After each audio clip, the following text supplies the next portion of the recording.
Good morning, everyone, and thank you for joining this very important webinar. Today we have lined up an expert panel to discuss a very important subject in our climate change agenda as a country, the carbon market. We welcome you very much to this webinar. The webinar would be for two and a half hours from 10 to 12:30. And we welcome participation from all the audience. Please make sure that you have your questions ready for the expert panel on carbon market.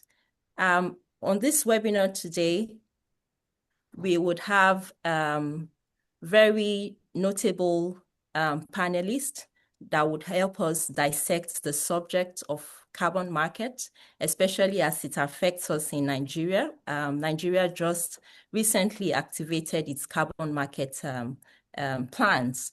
So today we would have presentation from different experts from different works around climate change, climate finance across Africa to help us dissect the subject. But before we start, I just wanted to make sure that everyone understands how to interact throughout the webinar. Please make sure to use the chat button to the right of your screen for questions that you may have. We will be taking questions at 12 noon, just after the panel discussion. And of course, please, if we are not able to answer any of the questions that you have, we will note them and then share them with you after the webinar. I want to yield the floor to Dr. Odurare Wadai for his opening remarks. Okay, good morning, our guest speaker, our panelists, and distinguished participants on this occasion of our webinar titled Carbon Market Activation in Nigeria. As we are all aware, the National Council on Climate Change in Nigeria recently issued a 5-year roadmap.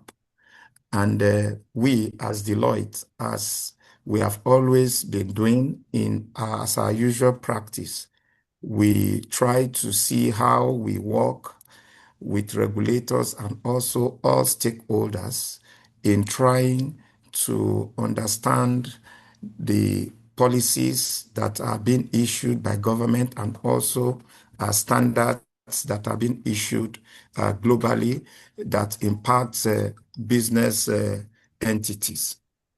So for that reason, we are having to hold this webinar today. And the aim is to ensure that as a firm, we working with the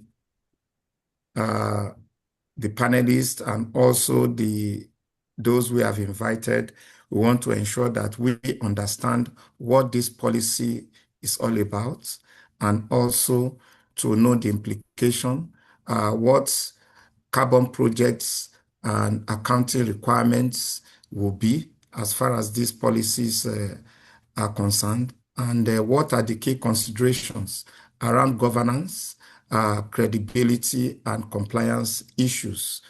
We also try to discuss in this webinar things around carbon credits and carbon finance opportunities.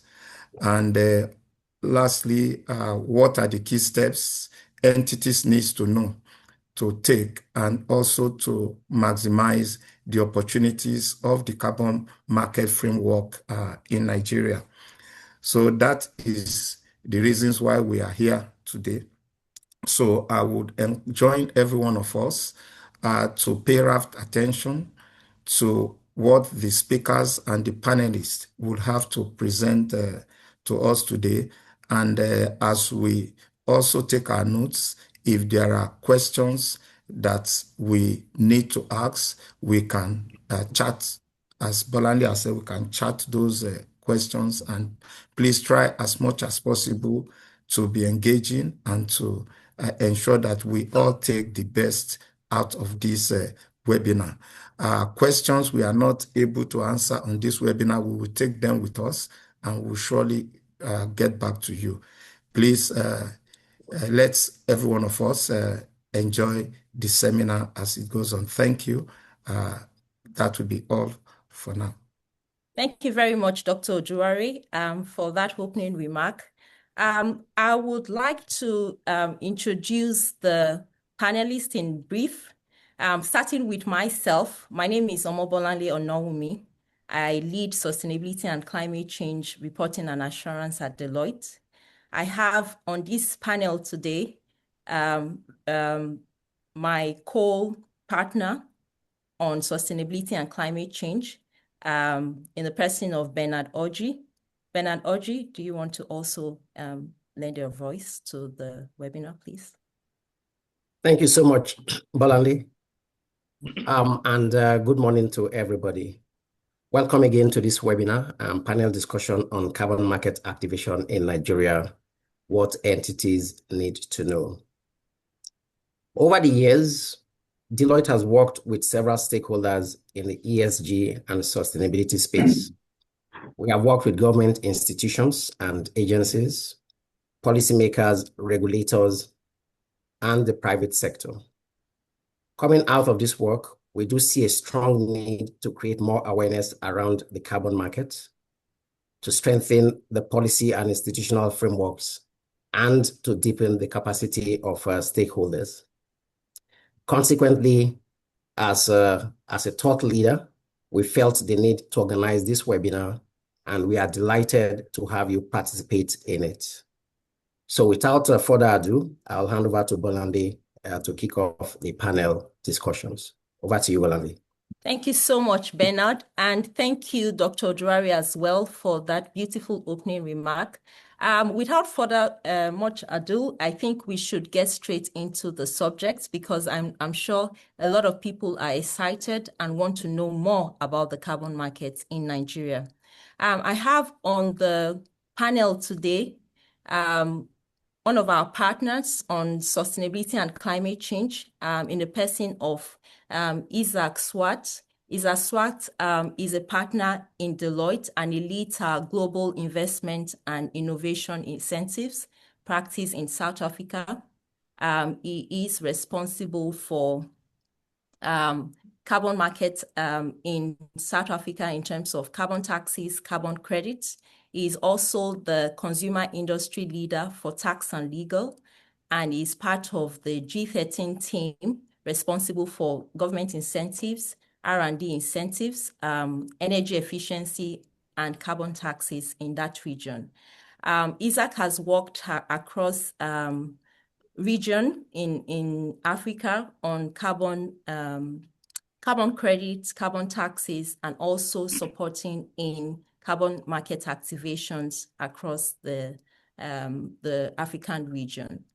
Isaac comes in with 30 years of professional tax experience, specializing in corporate taxes, and is responsible for a number of capital allowance reviews, implementation of systems, strategies, general tax issues, and incentivizing the carbon market system, and also helping organizations to be able to assess the carbon market. He has supported a number of clients when it comes to generation of carbon credits, and also interactions within the market on carbon. Isaac will be our keynote speaker today. He would be presenting his paper on carbon market activation and giving us a dimension about carbon markets, not just from a Nigerian perspective, but from what is seen across the globe and what is actually happening in Africa. So let me welcome Isaac Swart for his presentation. Thank you very much. Let me quickly just share my screen, and I can present my presentation.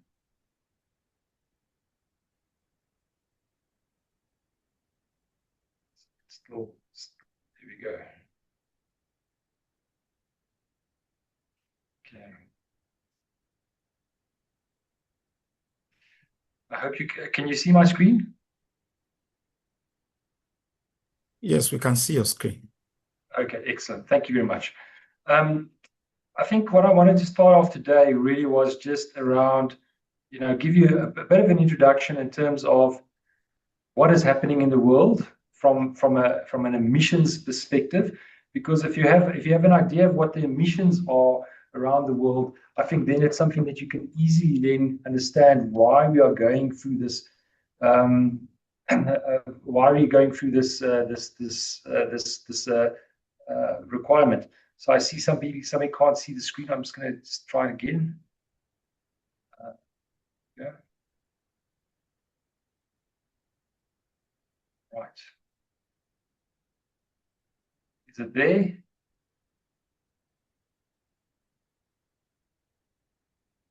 Okay.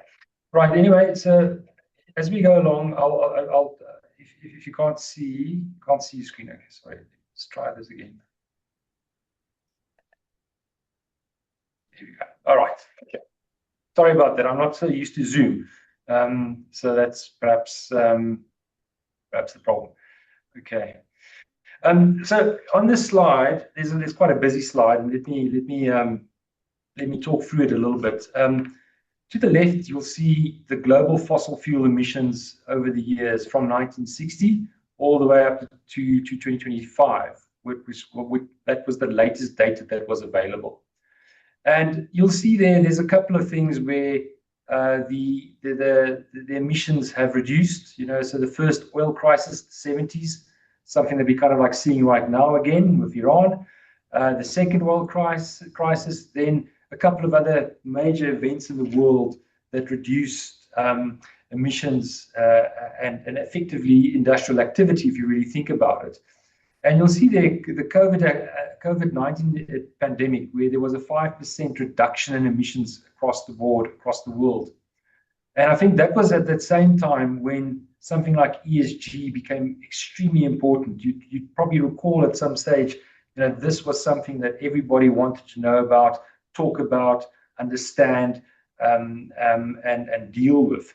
And that was all about, during that COVID pandemic, where we could all of a sudden see clear blue skies, and it made, and there was a lot more awareness about the environment at that stage. Subsequently, we know that things have changed, and we are back on a very much growth trajectory where we were from before.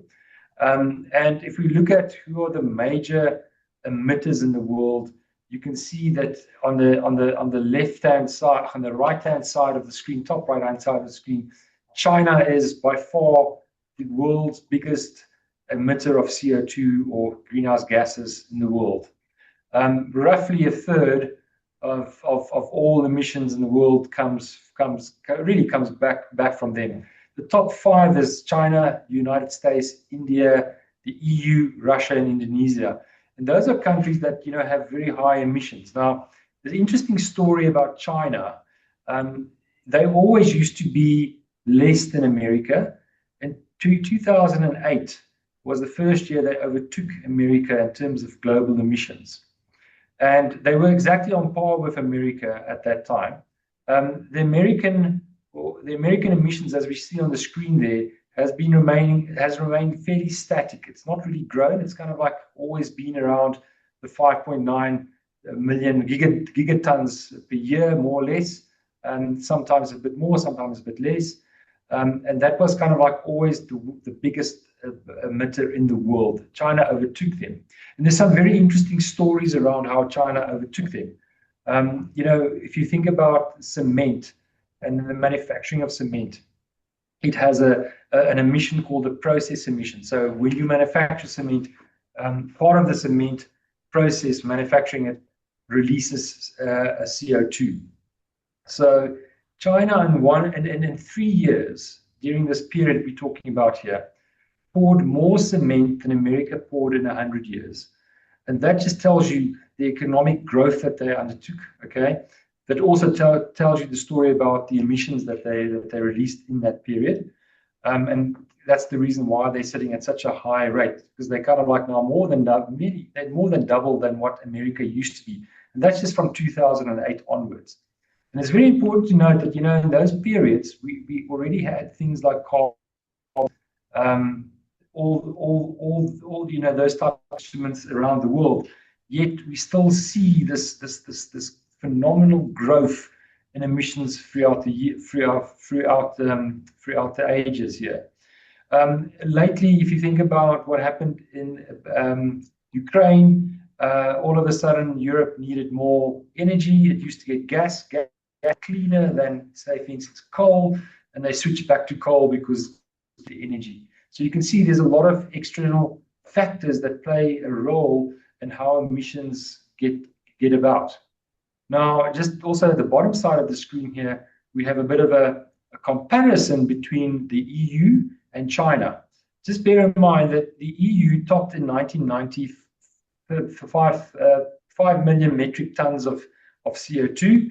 You see there 1990, it starts around there. Its predominant emissions at that stage was probably power industry, where you get your electricity basically from.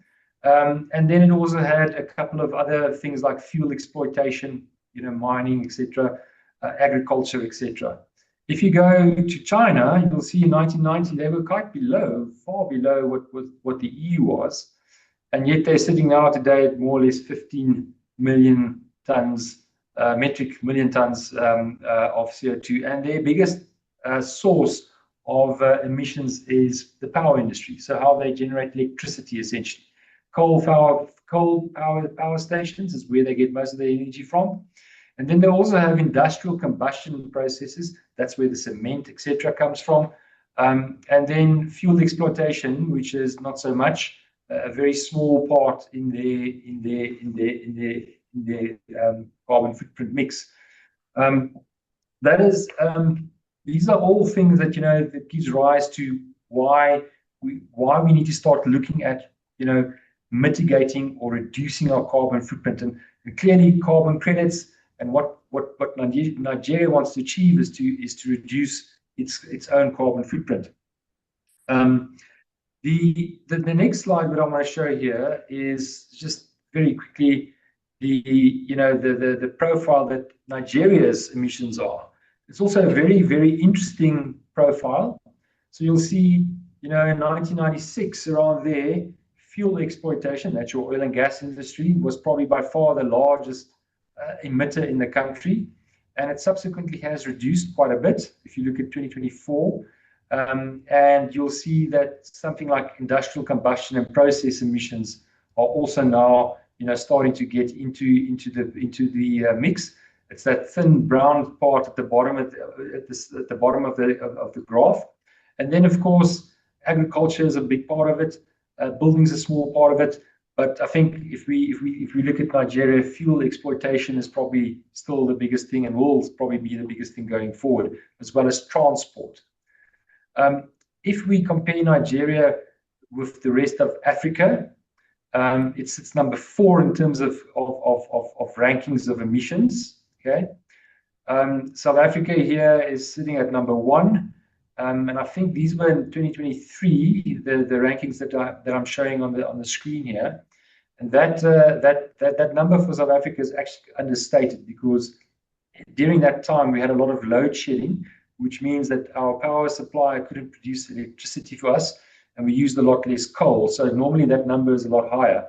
It was the first year that we actually showed a reduction in carbon emissions from what it was, and that just tells you, if you look at your economy, where does all your emissions come from, and what can you do to change that behavior? Because ultimately, what we're talking about here is changing behavior. We want people to change their behavior and not carry on doing what we're doing, because if we do, climate change becomes a real reality for all of us.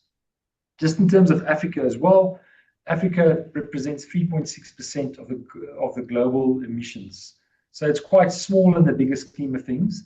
If we really want to make big changes from a climate change perspective, we really have to look at those industrial countries and see how they can change their behavior. And also, you know, they've had many years to pollute, so to speak. You know, what should they be doing from that perspective to reduce their emissions and actually help us in Africa to better develop without the amount of emissions that goes with it. There's actually quite an interesting thought, if you want. If you think about the emissions that China has and the economic growth that China has, and you know, I wonder, you know, in the future, if we don't do something about climate change, will we be looking back at that period and say, at what cost did this happen to civilization? What cost did this economic growth of China happen to the climate? And what is it costing us right now in the future? You know, is it something that we could have potentially avoided? And it's a very important discussion from an Africa perspective, because Africa also needs to develop. It needs to get to those lofty levels of economic activity that China has. But we want to do so without the emissions that come with it.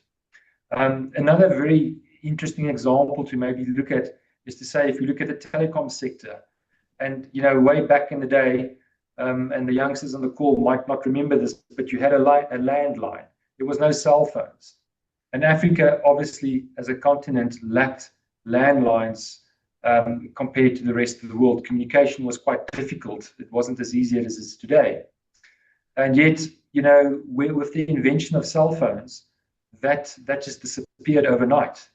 You know, Africa didn't need to go and invest in massive landline infrastructure, etc. It went the mobile route, and today we're all connected. Now, if you think about it from an economic perspective, we want the same thing from an emissions perspective and economic perspective. We want to get to the levels of economic activity that the rest of the world enjoys, with high growth rates, high employment, etc., high lifestyles, but we don't want the same emissions, because that will harm the environment. Now, to make it a bit more clearer, what the world has done to try and reduce emissions, they have, across the world, countries have implemented a carbon tax, something that Nigeria is wanting to do as well as an emissions trading scheme. You know, the abbreviation for that is an ETS. And you'll see across the world on this map, and this is from the World Bank. So I see that Nigeria is not represented there. So I think you need to actually ask the World Bank why they forgot about you, because you are under construction here. But you'll see a lot of countries are now coming to the fore here. There's some countries that only have carbon taxes implemented.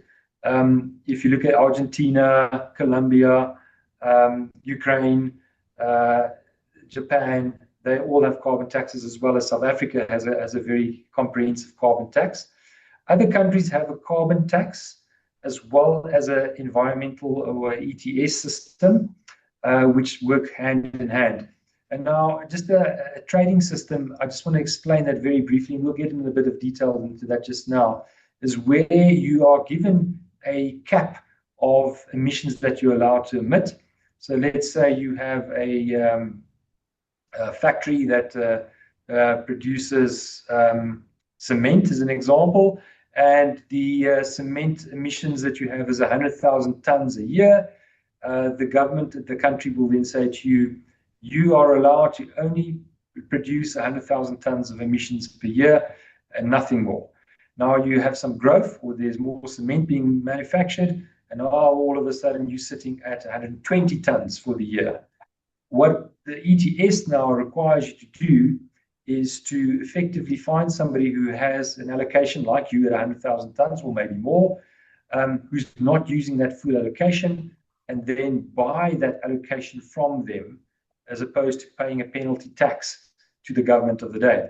So either way, there's a price being placed on carbon, either via a market mechanism or emissions trading scheme, and that price varies across the world. or you have a carbon tax like we have in South Africa, which sets the price at a very specific level, and that is what it costs them to emit. But either way, there's a price on it. Now, if you speak to some of the people in the World Bank or some of the IMF people, they will tell you studies show that if you want to get behavioral changes on climate change and emissions, you really need a global price of at least $100 a ton for carbon emissions. Now, I can tell you that you have that type of rate in Europe, but in a place like South Africa, we're not even close to $20 a ton. Same with India. I think they've got a $7 a ton carbon tax rate on coal that they use. So you can see that from a global perspective, there's still a lot of work that needs to be done to introduce a uniform carbon price across the globe. Now, clearly, if we introduce a carbon price of $100 a ton, you might, from a country perspective, some countries might be able to absorb that. I think a place like Europe would probably have no problem with that. But a country still developing, still needing to build things, will have a very big problem with that, because it's just going to be very costly. A carbon tax really, or a carbon pricing mechanism for that perspective, really has the ability to deindustrialize a country. And I can mention to you, in South Africa, we have steel mills here which are going out of business, partly because of carbon tax, but also partly because, mainly because of the market in which they operate and the oversupply of steel here that we have. But you have a real problem potentially, if this is not done properly, that you could have a deindustrialization happening in your country that you don't want, or stopping in the industrialization or manufacturing of goods, which is something that most countries don't want to happen. If we go to the next slide, just if you now remember this particular map and where we are in the world, you'll see that currently around the world, the carbon taxes and trading schemes cover 28% of the global emissions as of 2025.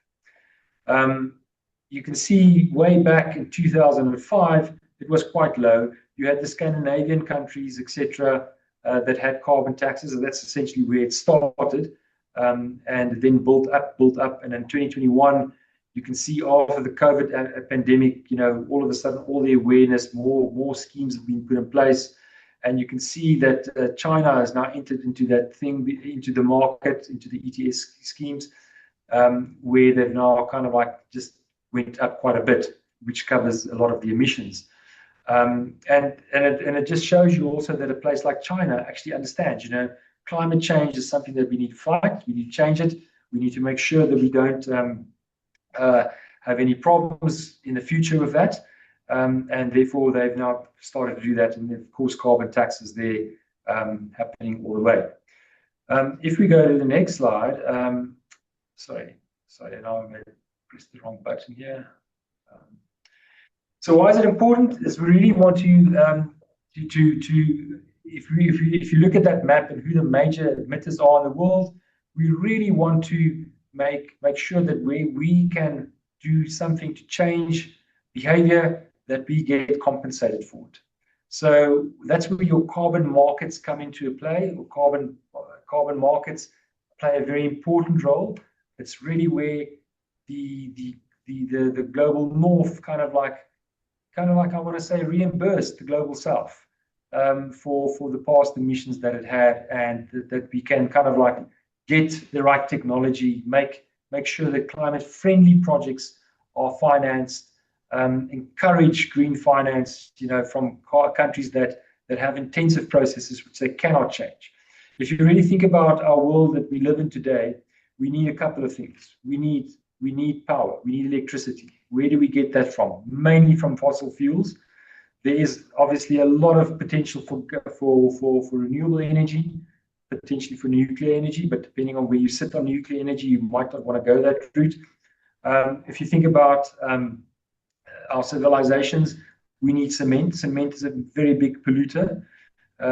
We need that. We're not going to be able to build what we need to build without concrete and cement. We need chemicals, we need plastic.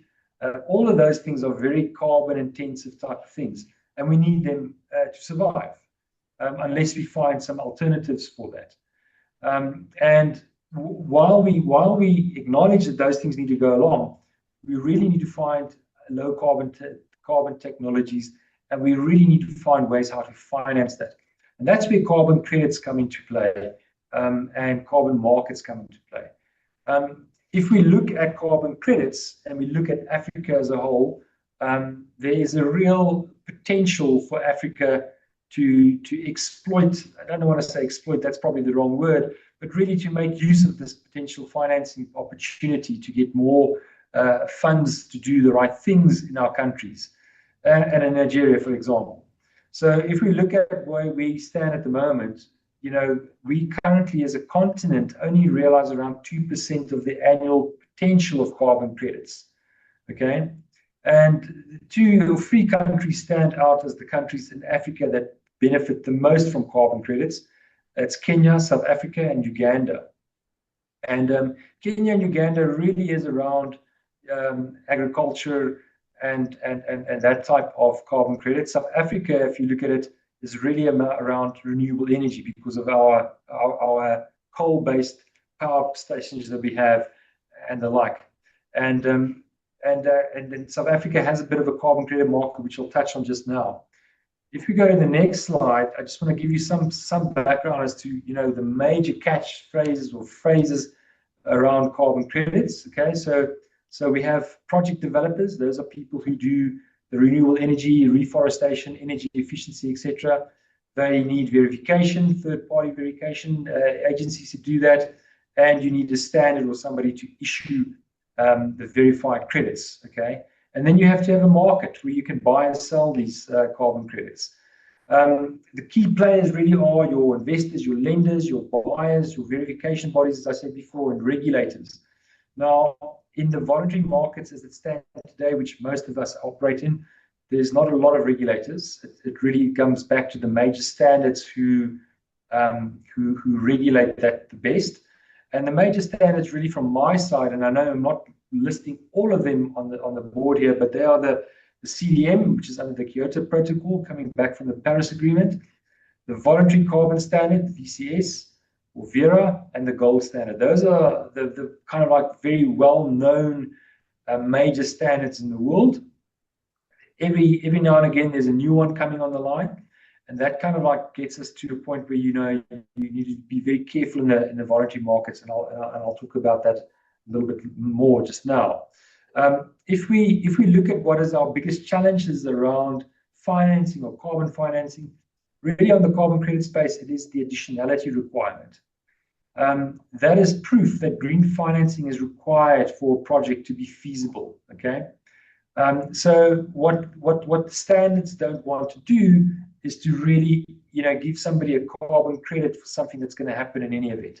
So maybe a very good example would be you have a reforestation project.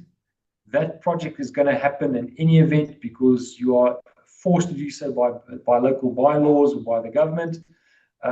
So you can't really claim additionality there, or that you know the project is so profitable in any event that you will in any event you don't need the carbon credit. So that additionality is one of the biggest things that challenges project developers to get carbon credits. It is quite costly to generate carbon credits. It's something that I know around the world people are complaining about because the steps that you have to go through all of these things are quite time consuming and expensive. There's also integrity issues from greenwashing. Okay, there's price volatility in carbon markets. To give you an example, in 2008, with the financial crisis that happened at that stage, just before that crisis, carbon credits at the time, the voluntary markets were trading at around about $20 a ton. Quite a nice price at the time. It dropped overnight to a couple of cents. Now, if you're building up a project and you don't have a very clear view of what the price of carbon markets might be, it becomes quite difficult. And then you have regulatory uncertainty as well, and double counting of credits in Article 6, which we'll touch on as well. If I go to the next slide here, just it gives you a little bit more information around what this is all about. A carbon credit, just so that we can explain it a bit better, is really a tradable instrument. I always think about it as a type of a share. It's a share that shows that I have done something, and I can go sell that for a price, and the market goes up and down as the price goes up and down. But essentially what happens is I do something to either avoid credit or avoid emissions, or I sequestrate emissions, or I reduce my emissions, or I capture something. And for every ton of CO2 that I capture, I get 1 carbon credit. And 1 carbon credit will obviously be the value of that will be determined by the market. If we look at the EU ETS, which is probably one of the biggest compliance markets in the world, currently they're around about 70 euros a ton. So you can see that that's how much a carbon credit which should more or less cost. In a country like South Africa, that rate is very similar to our carbon tax rate. So in some cases, you would be better off selling that to someone overseas as opposed to using it against your carbon tax rate. And you can see there, demand and supply all is determined by a number of different factors. Now, if you have a compliance market, that is determined by that market, by that compliance obligations. If you have a voluntary market, it is determined by what people want. And voluntary commitments or voluntary markets really is driven by, let's say, a Deloitte saying we want to be very carbon neutral. We are using electricity, and we are using a couple of other emissions. So we go out in the market and we go buy those carbon credits to set off or retire against our carbon footprint to show that we are actually carbon neutral. Now, in that case, what is Deloitte doing in that case? We are paying somebody who's doing the right thing to keep on doing that by buying their carbon credit. Deloitte is also trying to change its behavior, but in some cases you can't. Therefore, we trade out of that, and we then have this right to say that we are carbon neutral. So it's really the polluter ultimately that pays for it, and that market is quite fickle. You can find some, and it also depends on the nature of your carbon credit. So for a carbon credit to be very valuable, it needs to be very the additionality requirement is quite important. The more the additionality, the more valuable or more prized is the carbon credit. And then, of course, there's also transparency. They really want to know where that carbon credit is coming from. Now, if you offset a flight, with carbon credits, if you're flying somewhere and you buy a carbon credit, where do you think the money goes for that? It goes to the airline. The airline buys an offset. The question is, what is the nature of that offset? Is it really something which is a good offset, or is it a bad offset, or is it something that they're just making money out of? So those are all kind of like things that determine the price of a carbon credit. If we go over here, just a bit of a distinction between voluntary markets, and at the moment, most of our markets are voluntary in Africa. You will experience the voluntary market right now if you have any carbon credits that you have. The compliance market really is something that is regulated by a government or regime. So your EU ETS, or the emissions trading system for Europe, is probably one of the biggest ones, and that's where we have that cap and trade scheme, which I mentioned to you before. The price is set through regulations, very much based on what the country needs. And if you compare that to the voluntary market, it really is unrestrained, and it's got no real boundaries. So you can get carbon credits in Nigeria as it stands today, following, for instance, the Vera or the VCS standard or the gold standard, and you can then trade those whoever wants that. And they are from certified projects, but the price is unregulated. So there's a lot of unregulated kind of activities there. It is a place where you have to be very careful of, because you can buy something that actually is meaningless. So in Africa, cook stove projects, for instance, is something which is very big and highly regulated. And if you're buying those credits, they're probably very good. If you're getting something else, you might want to just maybe just check the nature of those credits. I'm running out of time, so I'm going to quickly get to the market activation policy here. So if we look at what the national roadmap is for Nigeria, is really we're starting off with our voluntary carbon markets and activating that with Article 6, and we'll touch on that quickly now, as well as what's going to happen in the future is mandatory company reporting. There's some things that I think is very important for you to understand there. And then, of course, there's also the dreaded carbon tax. And why I say dreaded carbon tax is where I live in South Africa, carbon tax was something which the government wanted. A lot of lobbying from industry actually postponed it to far later in the day than that the government wanted to. And it is one of those emotive kind of things. If I think about Australia introduced the carbon tax at one stage, that government that introduced it, was voted out. A new government came in. They did something on climate change, got voted out, and now the current government is there, and they've got some sort of a scheme that works for them.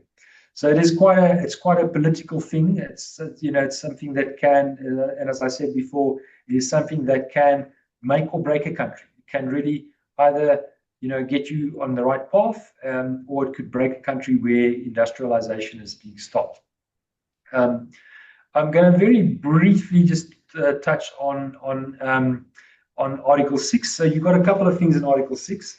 You've got 6.2, where it really is between international cooperation mechanisms between countries. So let's say, for instance, South Africa says in its NDC that it wants to reduce its footprint, and Nigeria has spare capacity. We can now enter into agreement with them under Article 6.2, and we can trade that, and we can then South Africa claim a reduced carbon footprint.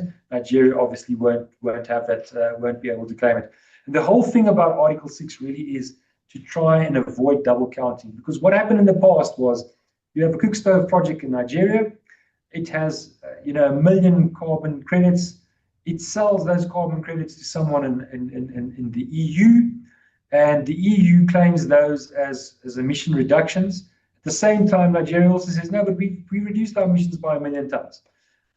So you kind of have this double counting problem that Article 6 is trying to sort out. So what will happen in that instance is Nigeria won't be able to claim the 1 million carbon tons of reduction, but the EU who bought those credits will be able to claim it. In the past, it wasn't that clear. Article 6.4 is probably where it's far more important to look at it. It's the Paris Agreement crediting mechanism, which is essentially a new type of credit that's now going to come forward. So those of you who've got voluntary credits, this is something that could potentially undermine that to a certain extent, depending on what regulations are there. And just by the way, both 6.2 and 6.4, those have been negotiated, they've been signed. They're now in kind of implementation phases. So we'll probably start seeing these things coming out later in the year as they get implemented, or even in the next year. If we look at what else happens here, and I really want to just rush through this because I spent a bit too much time here. Article 6 really tries to avoid double counting. Okay, that is the real big issue with Article 6 is the double counting. Okay, and it's also now how does host countries kind of ensure that it has a strategic choice in terms of how its mitigation is used to meet their own NDCs. You will also find that these type of credits will have a far higher price because they've got a higher integrity level than the other voluntary credits that we have currently have at the moment. So that's what Article 6 is doing, and that's something that I think Nigeria is thinking about. And obviously the other panel members will correct me where I've now said something wrong, because I'm now really on your territory, not on our territory. But also, the other thing that's coming around, which is very important, is mandatory company reporting for companies. Okay. Now, at the moment, and I can talk about a bit of experience here from what we've experienced in South Africa.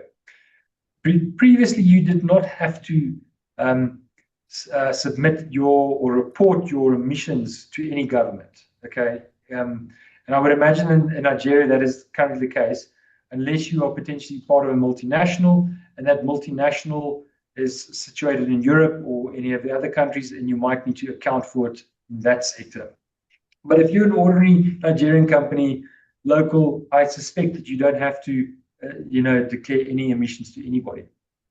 And from a South African's perspective, that was also the case. If you're thinking about ESG is obviously reporting from a financial perspective. Those are things that that are important. But when you start reporting to government, it becomes a little bit more intensive, because you want to make sure that you give the right information to the government. These things are important because decisions are made on it. If you're under declaring your emissions, or over declaring it for that matter, the wrong decisions will be made, the wrong strategies will be taken by government, etc., as well as your NDCs would also not tie up. But what is really important here is, what are you reporting? You're reporting emissions, and emissions are you've got scope 1 emissions, scope 2 emissions, and scope 3 emissions. What I've been talking about so far is all scope 1 emissions.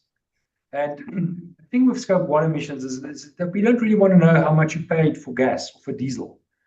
We want to know how many liters have you consumed, how many gigajoules of gas have you used, or how many tons of coal have you used. What's the NCV value of that coal? What's the energy value, so that you can then convert that to CO2?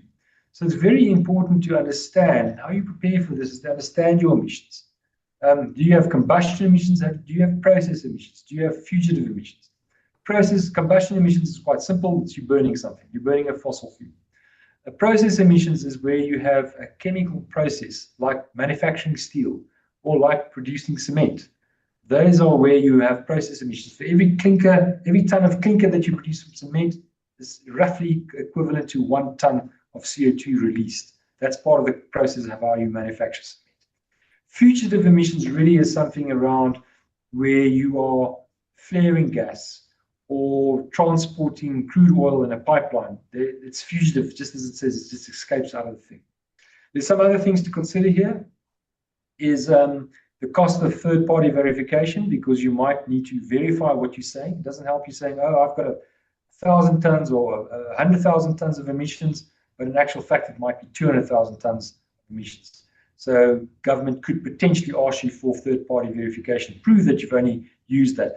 And it becomes very difficult, because now, if I ask you today, if you think about diesel consumption, if you have a diesel car, you could probably tell me how much it costs to fill up the tank of that car, within the cents, okay?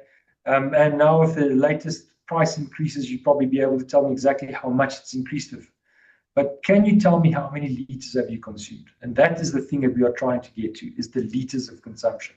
And that is sometimes very, very difficult to determine out of a company or out of a system, because typically we capture the price that we pay, not the liters for that. Okay, so those are kind of things that I think, if you're going forward and looking at mandatory company reporting, those are kind of items that you would have to think about. How do you deal with that? The other point that I want to just quickly touch on, and there's 2 more points that I want to get to here, is what to expect from a carbon tax. So a carbon tax really is a price on those emissions that we've just spoken about. Typically, it's levied on scope 1 emissions. Scope 2 emissions, just so that you know, is something that comes from burning a fossil fuel and producing, let's say, electricity, and you, the consumer of that electricity, is then indirectly emitting emissions by using the electricity, and that's typically your scope 1 and scope 2 emissions. Now, whoever produces the electricity, they will pay carbon tax, typically, depending on how you develop it or design it, will pay on their scope 1 emissions, and they will probably pass it on to you. So there's no need for a scope 2 emissions tax on it, because it will be, supposedly will be included in the price of whatever that might be. Similar with things like scope 3 as well, where it's really indirect. Whoever is the first person who burns whatever is the person who pays the tax. And now, of course, the design of this tax is very important. What is going to be taxed? What is the thresholds that you want to be taxing? So, for instance, if we're talking about diesel consumption or petrol consumption for that matter, we don't really want every motorist to go fill in a little form and say, okay, I've used 60 liters of diesel today, and this is the carbon tax. You want to actually just put that in the fuel price and levy it and get it out from there. Whereas if you are using coal to manufacture something, or gas for that matter, you want that person who's burning that to pay a carbon tax to record it. But levels of what that might be will need to be determined. And obviously the possible carbon tax rate needs to be known. It's unknown at the moment. And I want to just say, I think the roadmap that I showed earlier on is quite a nice roadmap. It provides certainty to investors and to people who want to play in Nigeria. There's a carbon tax coming on it. What I would just suggest is you really want to know what that rate is, because let's say, for instance, I want to put up a new cement plant there, or a new oil refinery for that matter. At the moment, there's no carbon tax, but in 2030, there might be a carbon tax. How much is that going to cost me, and what does it do to my investment plan today? Now, if that tax is too much, it could actually influence my investment decision today, and it takes away the certainty of what is available in the country. So those are kind of like things that one has to think about. How do you build that into your systems? Also, when you have a carbon tax coming into play, all of a sudden those GHG emissions become very important, because what I've seen in the past happens is that people don't treat it too seriously. A lot of the things are estimates of the emissions that are being made. We estimate that we have 100,000 tons of emissions, and we're happy with that. And we report that to government as well. Now there's a tax on it. Now, if that 100,000 is too little, you have a problem, because your revenue authority will probably pick it up and you're going to pay a penalty. Or the 100,000 is too much and now I'm overpaying. So now we need to kind of like get very detailed here. So now we have to kind of look at, really know how many liters of diesel am I actually consuming? Do I have a system that actually tells me, beyond a shadow of a doubt, that is the number? It's 1,200 liters of diesel and not 1,195 as an example.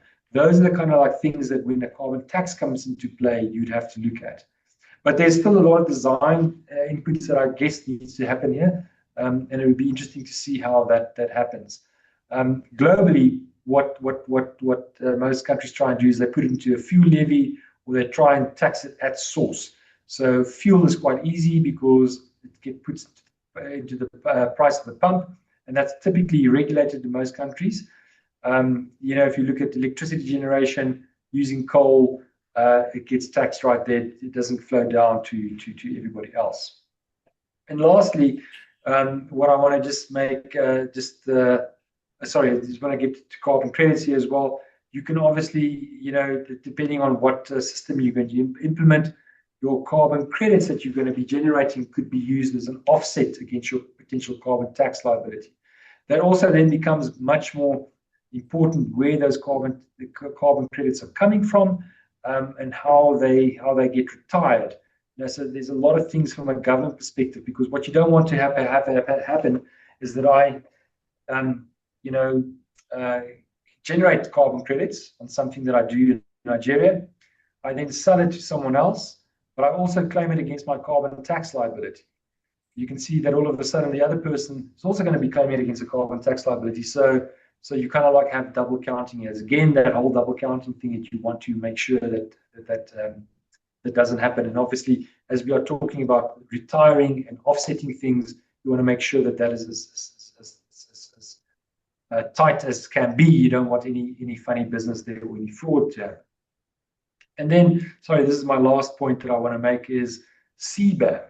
Now, CBAM is a European mechanism, which is a carbon border adjustment mechanism, which means if you're exporting fertilizer or aluminium to them, they want to know what the carbon footprint of that piece of aluminium is, or that fertilizer.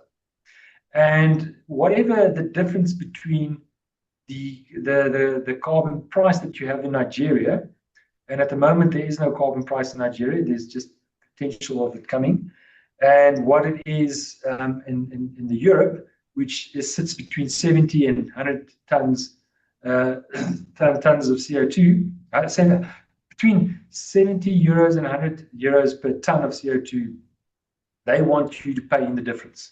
So if that piece of aluminium has a 50% carbon footprint in it, and that's probably too much. I'm exaggerating there, but you would then pay to an import duty in Europe on the CBAM, and you can see there that Nigeria does export fertilizers and aluminium, and there could be some exposure to this. This thing is coming live. 2027 next year is where you're going to have to kind of like verify these things and start paying this tax. Now, just the interesting part here in South Africa, we have aluminium producers. They use grid electricity. Our grid electricity is quite dirty because it's from coal. And they reckon by 2030, if they sell aluminium to Europe, 50% of that price will go to the CBAM mechanism. So they will not get their full price. They will get only 50% of it. It means that you can't really export to them under those conditions. So that is really what I wanted to just cover today. I hope I didn't make any mistakes from a Nigerian perspective. Yeah, back to you guys. Thank you very much, Isaac. There's so much that you have said and so much insight gained from your presentation. It's a very beautiful presentation. You touched on a lot of things that I believe that the audience would be excited to hear more about. You've spoken about carbon taxes. You spoke about the implication for export of certain products to the EU. You've spoken about carbon credits in itself, and you've touched on how it affects us in Africa, starting from the global, and then you pinned it down to what is happening in Africa. Excellent presentation. Thank you so much for that. I'm sure that the participants are eager to hear more and to also understand what is happening in the Nigerian market. Where are we? Isaac touched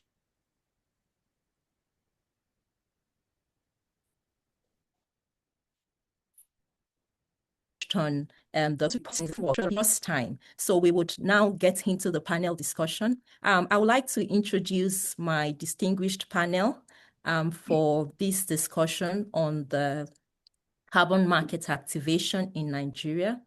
I'll start off with introducing a special friend, Nana Madugu. Nana is the head of sustainability and ESG at Nigerian Sovereign Investment Authority, NSIA. That's our fund, our wealth fund as a country. She is responsible for developing and driving NSIA's sustainability strategy and climate initiatives, as well as the implementation of NSIA's ESG framework across the authority, its investment portfolio, and its partnership.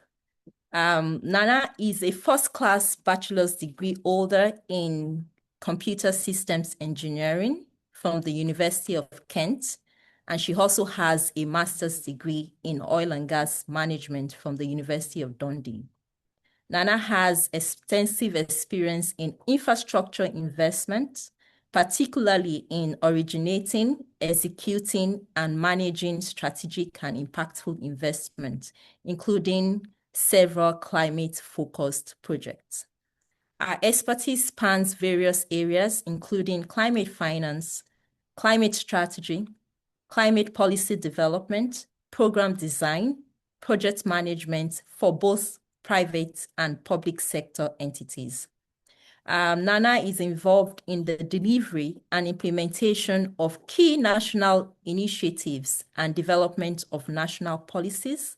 She currently serves as committee member in several committees, including the Presidential Committee on Project Evergreen, the Intergovernmental Committee on Carbon Market Activation, and the Nigeria Climate Change Fund Steering Committee.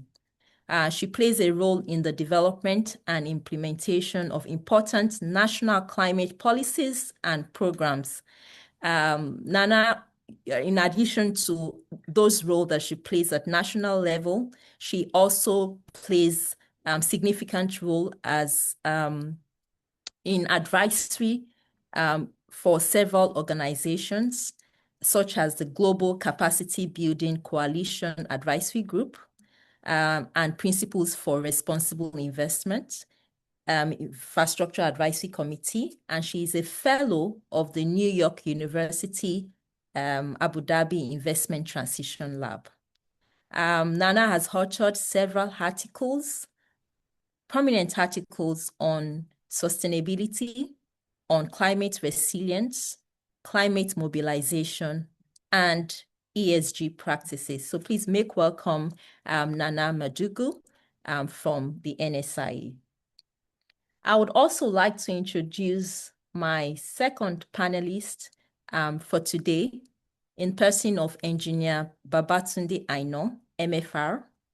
Engineer Babatunde holds a degree in civil engineering from the University of Swansea, as well as an MBA and doctorate in business administration from Cardiff University.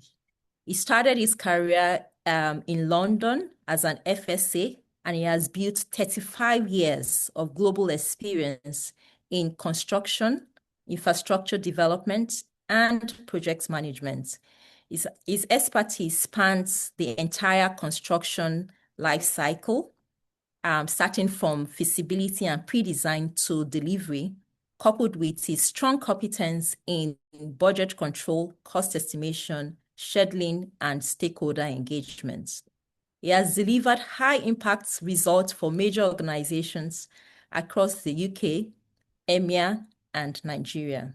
Currently, Engineer Babatunde is the Deputy Managing Director and Group Chief Financial Officer of Greenplint African Group Limited. He is a lead developer of the 80 million Clean Cook Stove project. That's a project under the United Nations Framework Convention on Climate Change, UNFCCC Global Climate Action Portal Registered Initiative. Engineer Babatunde is also the Managing Director and CEO of Numerous Development Limited, which is part of the Greenplint Consortium. And that's a clean development mechanism company. Engineer Babatunde, actually, the reason we have him on this program today is because he has had a very groundbreaking career in sustainability initiatives. Under his leadership, the Imo State became the first subnational government in Africa to adopt environmental sustainability programs through carbon credits and offsets. So we would be hearing from him on how that was done. Engineer Babatunde is well respected and is a keynote speaker, writer, and strategic thinker in the areas of environmental finance, policy development, and carbon markets. So please welcome Engineer Babatunde Aina to this distinguished panel. I would also like to invite to the panel Musomi. Musomi is a pioneering climate finance strategist and enterprise design consultant. He has over 2 decades of proven expertise in mobilizing capital, structuring bankable projects, and building sustainable business ecosystems across Nigeria. He is currently technical consultant to the Office of the Senior Special Assistant to the President on Climate Finance and Stakeholder Engagement. I must say that he is standing in here today for Ibrahim Sheleng, who unavoidably couldn't be here. He was here at the beginning of the session, but he had a very urgent matter to attend to. and he would unavoidably be absent, but Mr. Mee would stand in for him to be able to discuss climate finance at national level. Mr. Mee is the founder of Ministry Limited and also the managing partner at Kalon Partners in Nigeria, and he has facilitated billions of naira in development of capital for 100+ enterprises across 14+ sectors. So he's basically the go-to person in terms of bridging the gap between climate innovation and bankable investment. Currently, his recent works include leading the team of developers to design and develop climate resilient livelihood empowerment programs for displaced population called the CLP4 DPS. So please, let's welcome Unsomi to the panel. Last but definitely not the least is also Ishak. Ishak Swat has been introduced earlier. Ishak Swat is a partner within our Deloitte sustainability and climate change practice across Africa, and he's going to also discuss more on the presentation that he has made on carbon markets across the globe. So this is our distinguished panel for today, and I am sure that you're itching for us to start the discussion. I think the first thing that resonated with me during Ishak's presentation was the mention of the several terms around carbon markets. So I guess the question I would first ask is, can we bring it down to maybe more details and also explain more? What is the mechanics of the carbon market? How does it really work? When we say carbon market, we are familiar with several other markets. We have the financial markets. Everyone on the on this call today would understand how the financial markets work to some extent. But the carbon market is a relatively new market. What is the mechanics of the carbon market? How does it work? And especially, can you help us understand how it works in Africa? So Isaac, I would yield to you to please give us more details about that. Well, it sounds like there's panel members here which knows a lot more about it than me, but let me give it a shot. So what happens is you establish a carbon credit, okay? You obtain a carbon credit by doing something. So that doing something is where you really try and reduce a carbon emission, or you sequestrate carbon emissions, or change a fuel source from carbon intensive to something not so intensive. So let's take the cook stove projects. Engineer, if I'm saying something wrong, you must tell me because you've got the experience here. But instead of burning something, I now have something that uses solar energy to cook something. Okay. Now that burning of wood or peat or whatever it might have been did release carbon emissions into the air. Okay. And there's a way how you would calculate how much of that was released into the air, and now it's being replaced by something which is renewable, which has got no emissions. And that difference that we have there is essentially what is your carbon credit. Okay.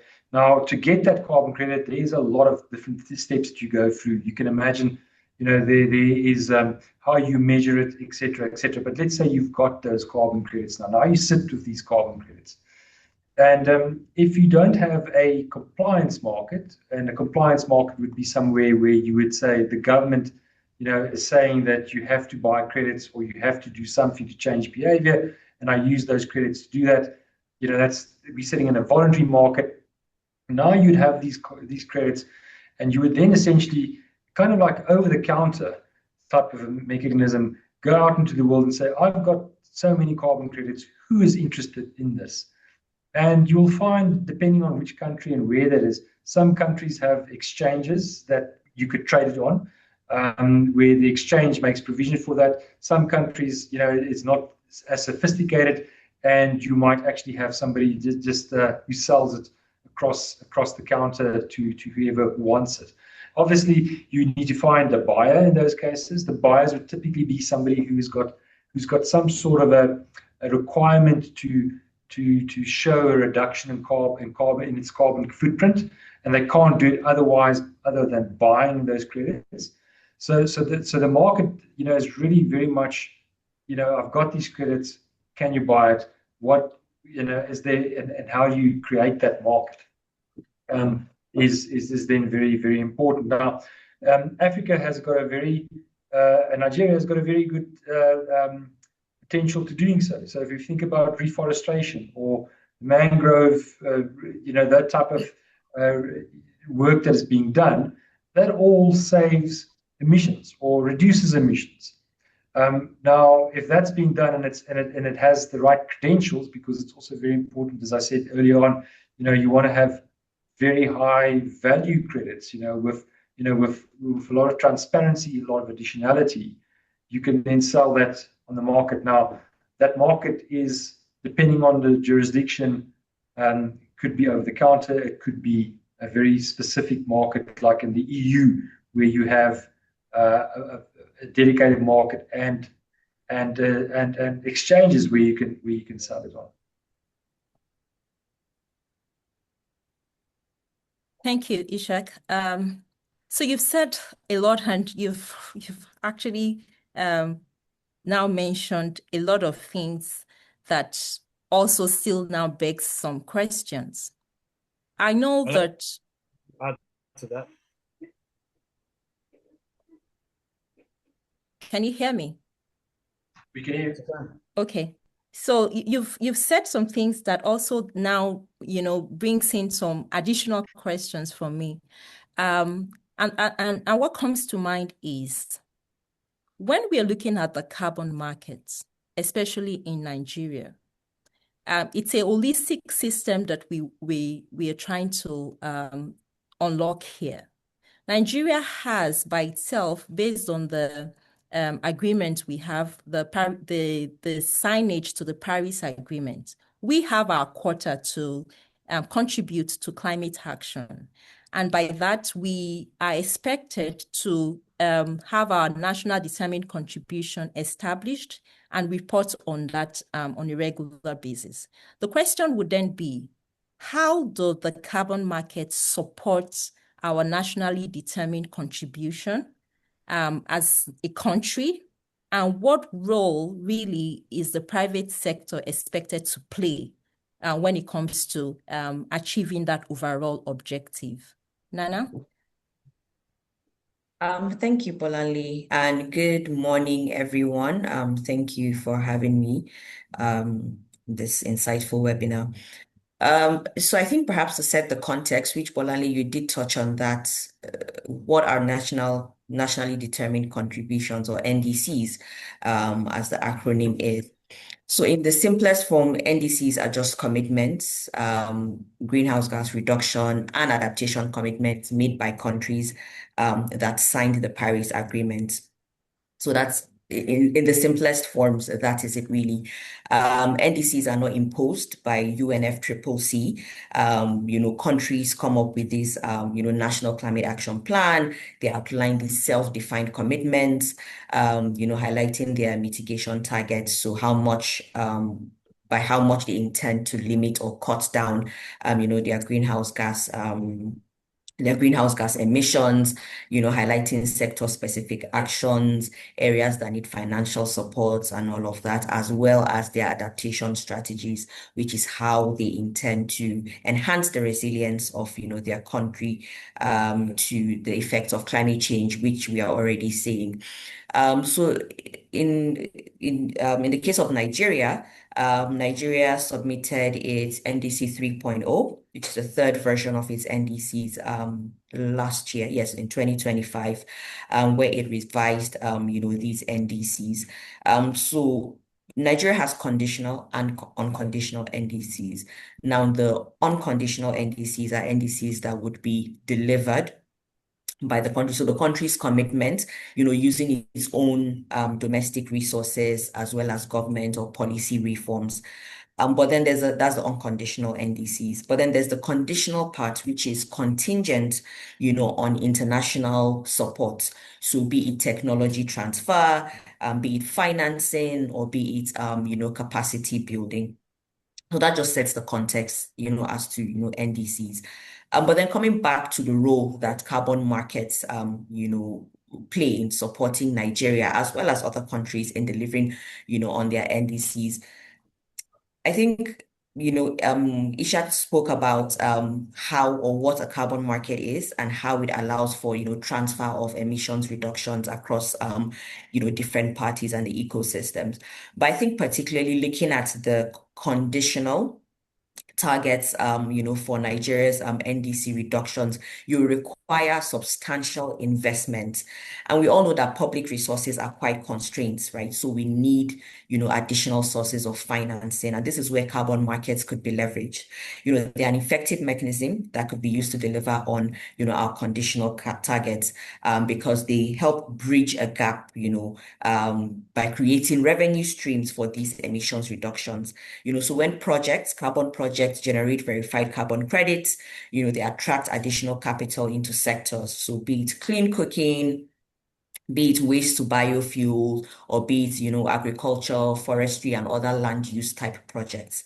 So that's a key way that, the carbon markets could help Nigeria in delivering on its NDCs, particularly, those, conditional NDCs that are contingent by external support. But I think the role of private sector in there is quite central. I noted that, and this is not peculiar to Nigeria, I think it's generally, it's across, it's global, where government resources are quite constrained. So when you talk about capital mobilization, when you talk about scaling up investment, the private sector has a role to play. The government's role in driving carbon markets is really to create that enabling framework, for the markets to thrive.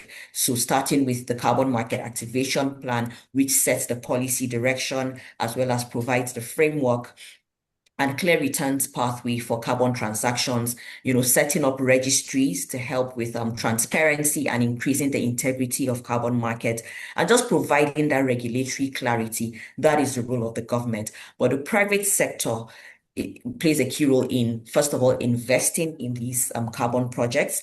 Secondly, in developing and implementing the carbon projects as well. So they could play a role as developers, as investors, as technology providers, because there are a lot of carbon solutions, carbon market solution or carbon project solutions that require new technologies, right? And it's the private sector that would provide this. But not just that, the private sector also plays a key role as the off-takers of the credits. Right. Yes, credits could be off-taking it could be G2G arrangements, where governments obtain from another government under, Article 6.2. But private sector entities could also buy credits. There are a lot of jurisdictions where there are cap and trade systems or emissions trading, systems where caps have been placed on how much emissions entities can release. And so for entities that go beyond a certain cap, they buy they buy the credits to offset, their emissions. And there's some that do it, just to enhance their ESG, profile, or to put it within their sustainability report. But whatever the case may be, or the motivation may be behind purchasing the credit, private sector players are also key buyers of that credit. So I think the private sector plays a multifaceted role in the entire carbon market ecosystem, and the skill that is required to deliver on Nigeria's NDCs can only be achieved through private sector participation and investment within carbon markets. Thank you. Now, so it means we cannot, and I think that's the point of this webinar, because there's so many actions from the government on climate in terms of building the framework. The carbon market activation plan has been ratified. It's now in motion. And the question that comes to mind would always be that what is now what's the difference? What do we now have? What are the changes that the Carbon Market Activation Plan has then brought into the system? What's new? What should we be aware of? Where are we now in terms of the activation plan? So I don't know if you can help us respond to that question around what should we be looking out for? So yes, the government has now activated its carbon market plans. What does that mean for us? What has changed? Brilliant question. Brilliant question. For the first time, Nigeria has moved from climate ambition to market architecture. Yeah. So the carbon market activation policy developed through a whole of government and a whole of society process gives entities a clear legally grounded system to operate. So essentially what that means is that the National Council on Climate Change, the NCCC, as everybody understands to be the designated authority that oversees everything in climate change, is also going to be overseeing the voluntary carbon market and the Article 6 mechanisms. So voluntary carbon market, where you have the participation of the corporates and individuals voluntarily, getting into the buying and selling situation. And then you have the Article 6 mechanisms where governments trade with governments, utilizing what's that thing called now? The currency and the value packaging identified as ITMO. I remember when I was making reference to something, acronyms with Engineer Baba Tunde Aina, I talked about the ITMOs. The word is so big sometimes I get consumed by it. But on a more serious note, ITMOs, internationally transferable mitigation outcomes. Yeah, that's how governments trade with governments. Yeah, but essentially what that means is that the NCCC, overseeing the broad operations, now has the Carbon Market Office that oversees the day-to-day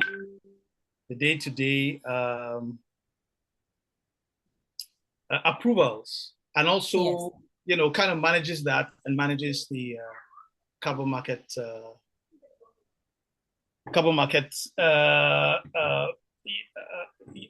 the National Carbon Registry. So entities now have their rules of engagement set, which sectors are eligible, are defined, how credits are authorized, and what standards apply, the whole 9 years. Nigeria is essentially open for business, but on its own terms, because everything is anchored on its NDIC priority. Thank you. So, but you've said certain things that I'm sure people will be wondering, okay, so Nigeria is set on its own terms. You've mentioned that administration and approval will be done by our National Council on Climate Change. Yeah, through its Carbon Market Office. Through the Carbon Market Office. So you've said so many things that people are wondering, so how do we start? What does that mean for us? Are we leaning towards a voluntary market or a regulated market? What's our current position as a country? And what's really the difference between a voluntary market and a regulated market? What's Nigeria's positioning currently in terms of where we are leaning towards as a country? I'm sure Engineer Babatunde, I know you deal with this on a daily basis. Please just help us with that. Where are we leaning, and what's really the difference between these two markets? Thank you, Bolanle. Good morning, everyone. It's still morning or afternoon, depending on where you are coming in from. Nigeria itself, because of the market that we've created, is leading towards the voluntary market. I would call it ease of doing business. It's like if you pour water on the ground, it will find the easiest way to maneuver through. So it's the easiest way for the country itself to actually start off in this process. However, the value generated from carbon credits from a voluntary market, vis-a-vis from a compliance market, are like chalk and cheese. The most that we see, but they're very different in personality. The voluntary market, the values are, you don't have to do so much of the DMRV or the MRV, measurement, reporting, and verification to ensure that the value of your carbon credit is able to actually give you the best value out in the international market. Meanwhile, on the compliance market, there's a huge process you must go through. And it is by going through this process that creates the value of the actual carbon credit. I understand exactly why Nigeria went down the voluntary carbon market initially. It's so as to ensure that they get the foothold into the market. They get people to actually understand the concept of what is a carbon credit, why is a carbon credit created, how can you generate a carbon credit? So, because you've got two sides to it. You've got the buyer side, you've got the seller side or the manufacturer side. So people will understand that by doing certain processes, what happens for them is the fact that there is money out there in the world that will help you achieve your process. I'll give an example. I'd like to use the clean cook stove. We're currently doing the largest Article 6.4 project in the world, which is the 80 million clean cook stoves program. It will be ready. It will be through within 4 years. We've already got our LOE, and we've actually started implementation in Lagos. The amount of carbon credits it will create is about 1.2 billion units per year. So that's mind-boggling to some people. But the difference is this is something people do on a daily basis. And what is that? They eat. But how do they eat? They have to use wood to eat because they can't afford anything else. So the act of actually taking them away from using wood creates the carbon credit. But you now have to add technology to it by not just giving them any type of clean cook stove, but the clean cook stove that's thermally efficient and ensures that your feedstock, for example, is not wood. You use briquettes that are made from farmwood waste. So therefore, you are achieving 2, 3, 4 things all at the same time. Deforestation, which is a major problem in Nigeria and Africa, is huge. We're 95% deforested in Nigeria as we are. So taking people away from wood, that is changing part of their daily occurrences and what they do, and creating a methodology whereby by doing this, you are actually creating 1, carbon credits, 2, improving their lifestyle, 3, improving their healthcare, and 4, most importantly, you're creating serious revenue for the Nigerian government. But to do a compliance project is not beans. It's not moi moi.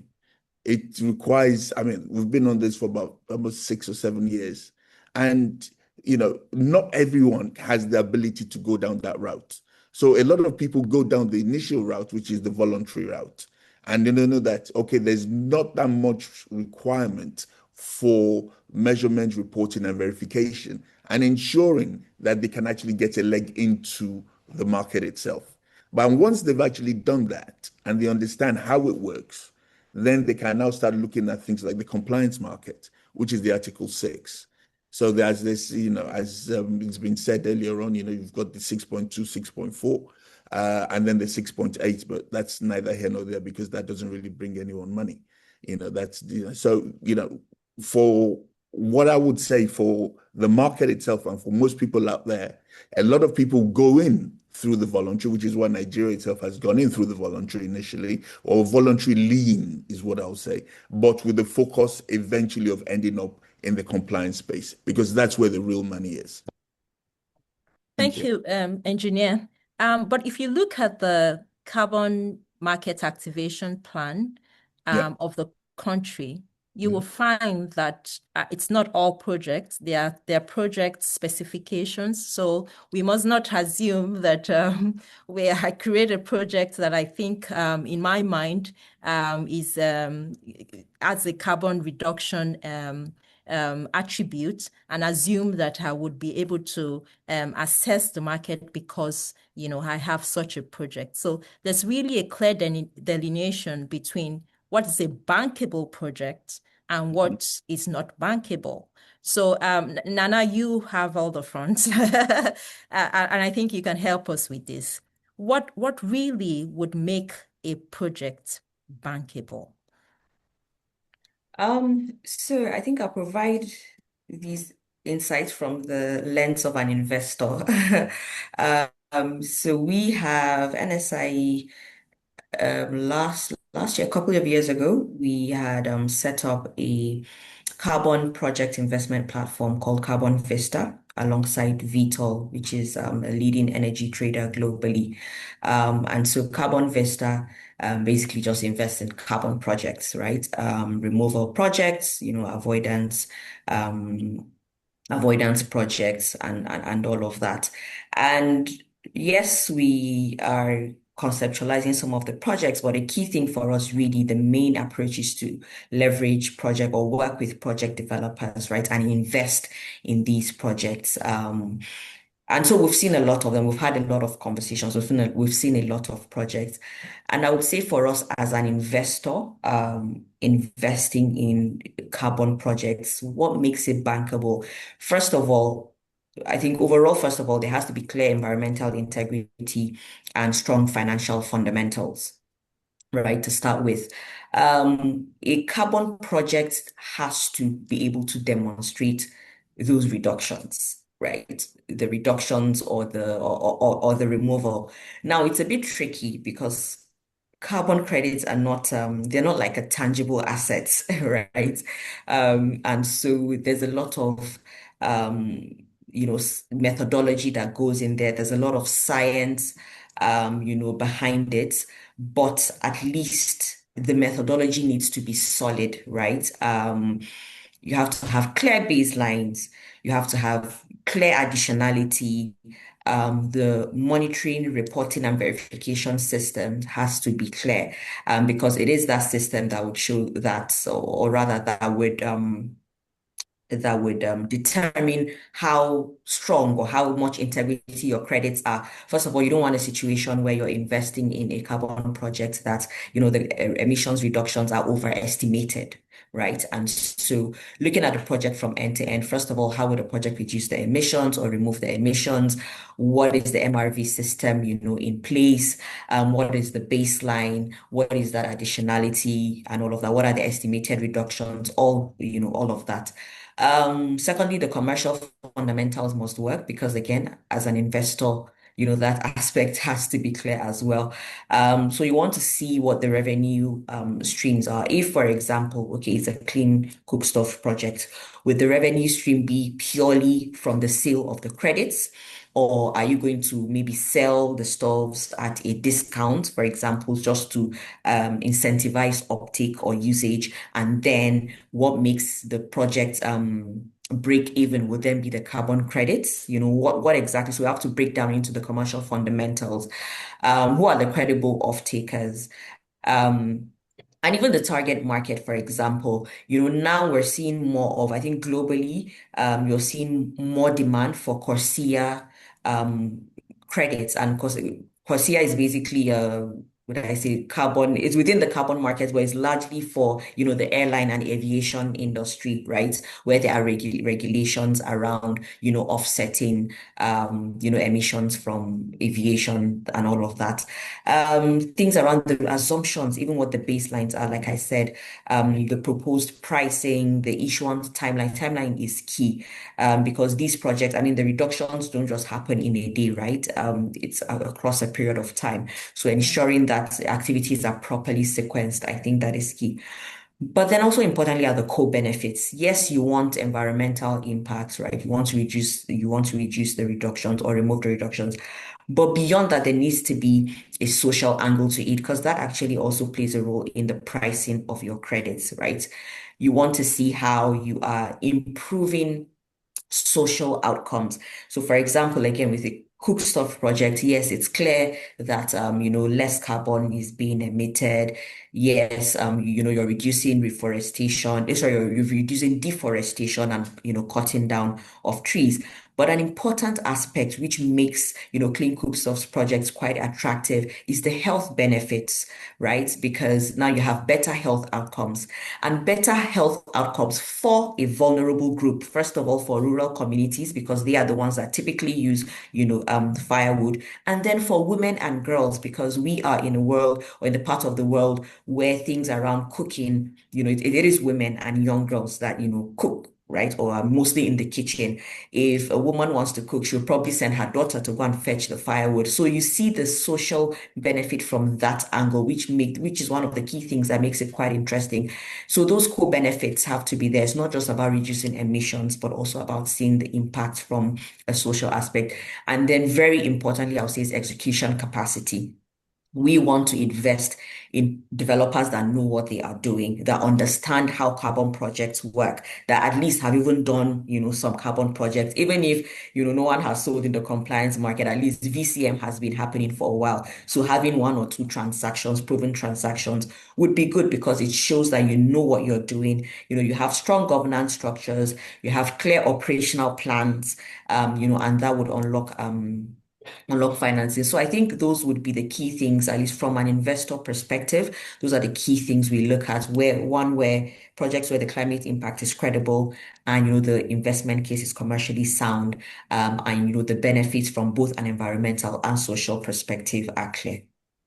Very good. So we are looking at it holistically. The bankable project, as you have mentioned, would have certain themes going beyond the climate action part, but also looking at the impact, employment, releasing some economic potential, economic benefits to the community as well, other sustainability themes that are of interest to the country and to the investors. Those are key elements that we should look out for. So if I come back to you, Engineer Aino, so can you then talk about some eligible projects? I know the carbon activation plan as mentioned specific priority sectors. So just having an indication of examples of projects that are potentially eligible for the carbon credit so that our audience can understand what type of project we are talking about. Okay, thank you very much. You've got to look at the areas initially before you start talking about the projects. Swart had explained some of the areas earlier on. You have the Clean Cookstuff, you have energy, you have transportation, you have agriculture, you have land use, etc. So a lot of these, fall into that scope. Any project that you have that reduces the amount of CO2 that is being emitted, literally qualifies for carbon credits as long as you can create a project around it. I'll give you a simple example, transportation.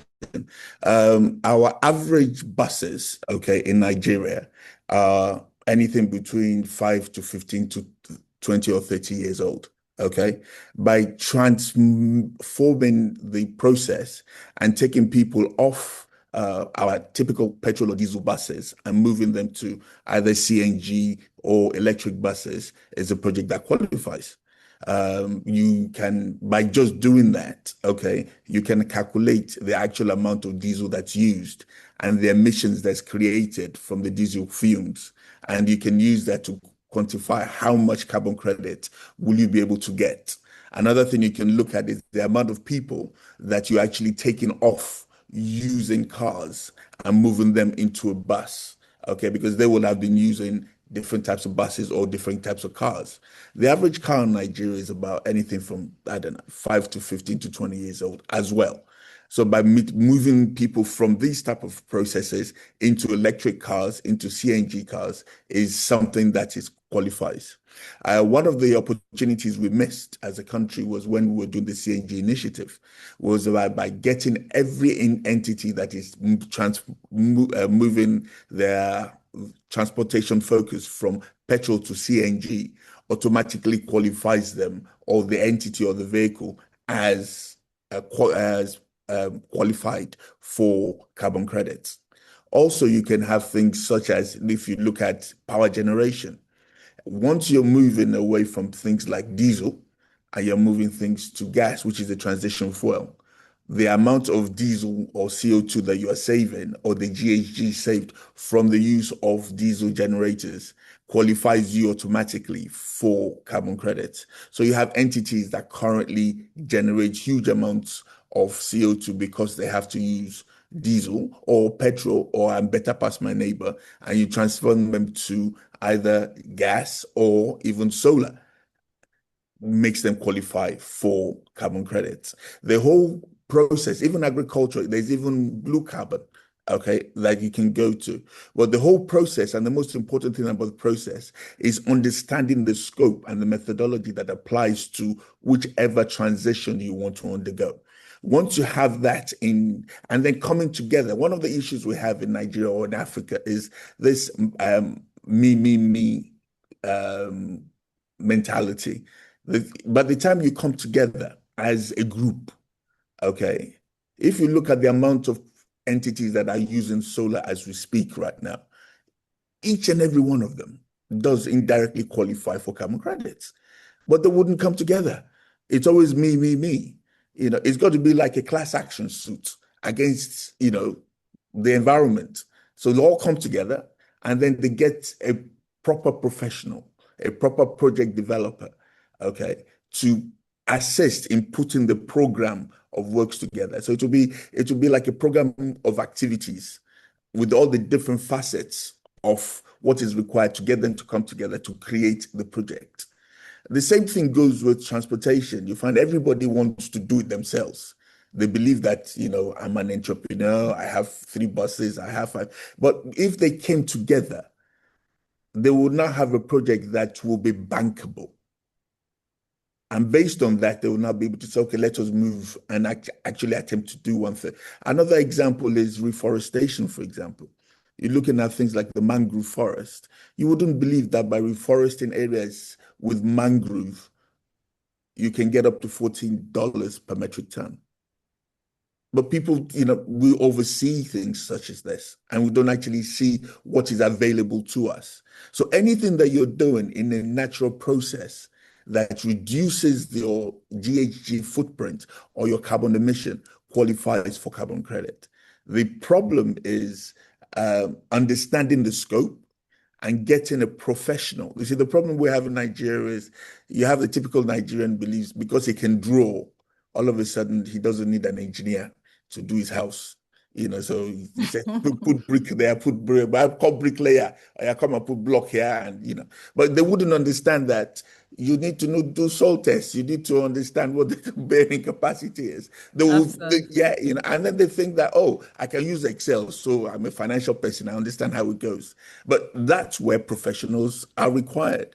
Now, one of the things I've realized in this space is that the amount of people who actually know what they're saying or know what they're doing is rather limited.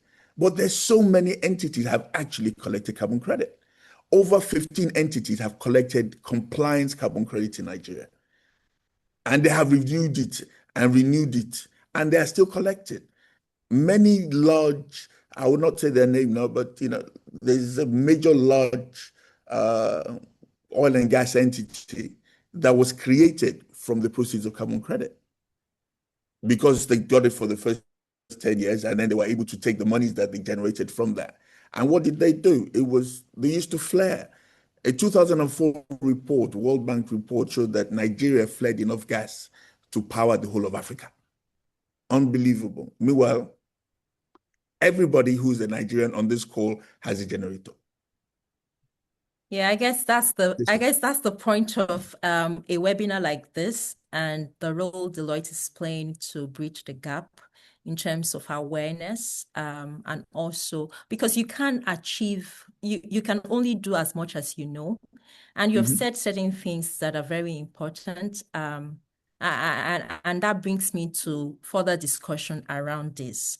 I think a lot of organizations do not even know what their carbon footprint is. And I think that's a good starting point for even understanding whether you have a carbon reduction. So we're talking about carbon reduction here. So if you do not know what your current footprint is, your baseline emission is as an organization, then you cannot talk about reduction. So Isaac, I know we are accountants and we are in this space in terms of helping organizations with carbon accounting, getting it right in terms of knowing what your carbon footprint is. How important is this in the entire process of carbon credit and also access to the market, access to funding? Because I think that's really the starting point of the discussion. You're muted.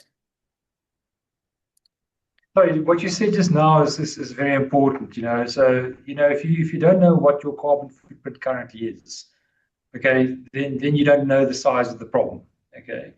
Because if you think about what Nigeria wants to achieve, it wants to reduce its carbon footprint. And there are many mechanisms that one can pull to reduce that carbon footprint for the country as a whole. It will obviously start with individual businesses. It will start with individuals doing different things. But if I don't know what my footprint is, okay, then how do I actually even plan to do that, okay? And if I can't plan for it, then why do I even bother to access a carbon credit market or carbon markets for that matter? I really need to know what is my footprint ultimately, and I need to know that it's accurate as well. Now, if we look at what the plans are eventually you are going to have to report your carbon footprint to the government, okay? And eventually you're going to have a carbon tax, which is going to be based on that carbon footprint. Now, once you attach a tax to a carbon footprint or a ton of emissions, okay, it becomes something. You're going to pay for it, okay? And, like if we have income tax, what do? We try and hide something underneath the mattress, as an example. You're going to want to try and, potentially do that with your emissions, but it's going to be quite difficult to do because you have to get, you're going to have to prove that what you are emitting. So from that perspective, if you think about the whole world as we stand right now, how do you make a change? But if you don't know what your footprint is, how do I start planning for that? So, for instance, if everybody's got a generator, how many liters of diesel does your generator use? Okay. Now, 1 liter of diesel, depending on what type of diesel it is, equals a ton or a carbon, a ton of CO2. Okay, not a ton and a liter. It's probably more like 1,000 liters is maybe 1 ton, or whatever the case might be. But you can very quickly then understand what is your carbon footprint. And if I know what that carbon footprint is, then I can work out if I then go to an electric vehicle, as an example, I can reduce my carbon footprint by X amount. Okay. And what does it mean? Can I, for instance, get some sort of a financing for that? Now, there's many ways how we can do it. Carbon credits could be one of them. It could be that there is an incentive from the government that says, okay, we want all the old cars off the road. We will subsidize the price, and we will then also, for an electric vehicle, then also, make sure that we then move away from those emissions. But again, you need to know these things before you have. You also need to know where the electricity comes from. Point is that the electricity comes from coal, like in South Africa. If I buy an electric car in South Africa and I use the grid electricity to power it, I'm probably polluting more than somebody driving a V8, to be very honest with you. So I have to understand all of those things when I start this strategy and this plan. And then once I have that plan, I can then decide, okay, for me as a company or even as an individual, if I care very much about the environment, these are the levers that I can pull to reduce that carbon footprint. Move away from diesel as an example. But what is the alternative? Electricity potentially. Can I get renewable energy?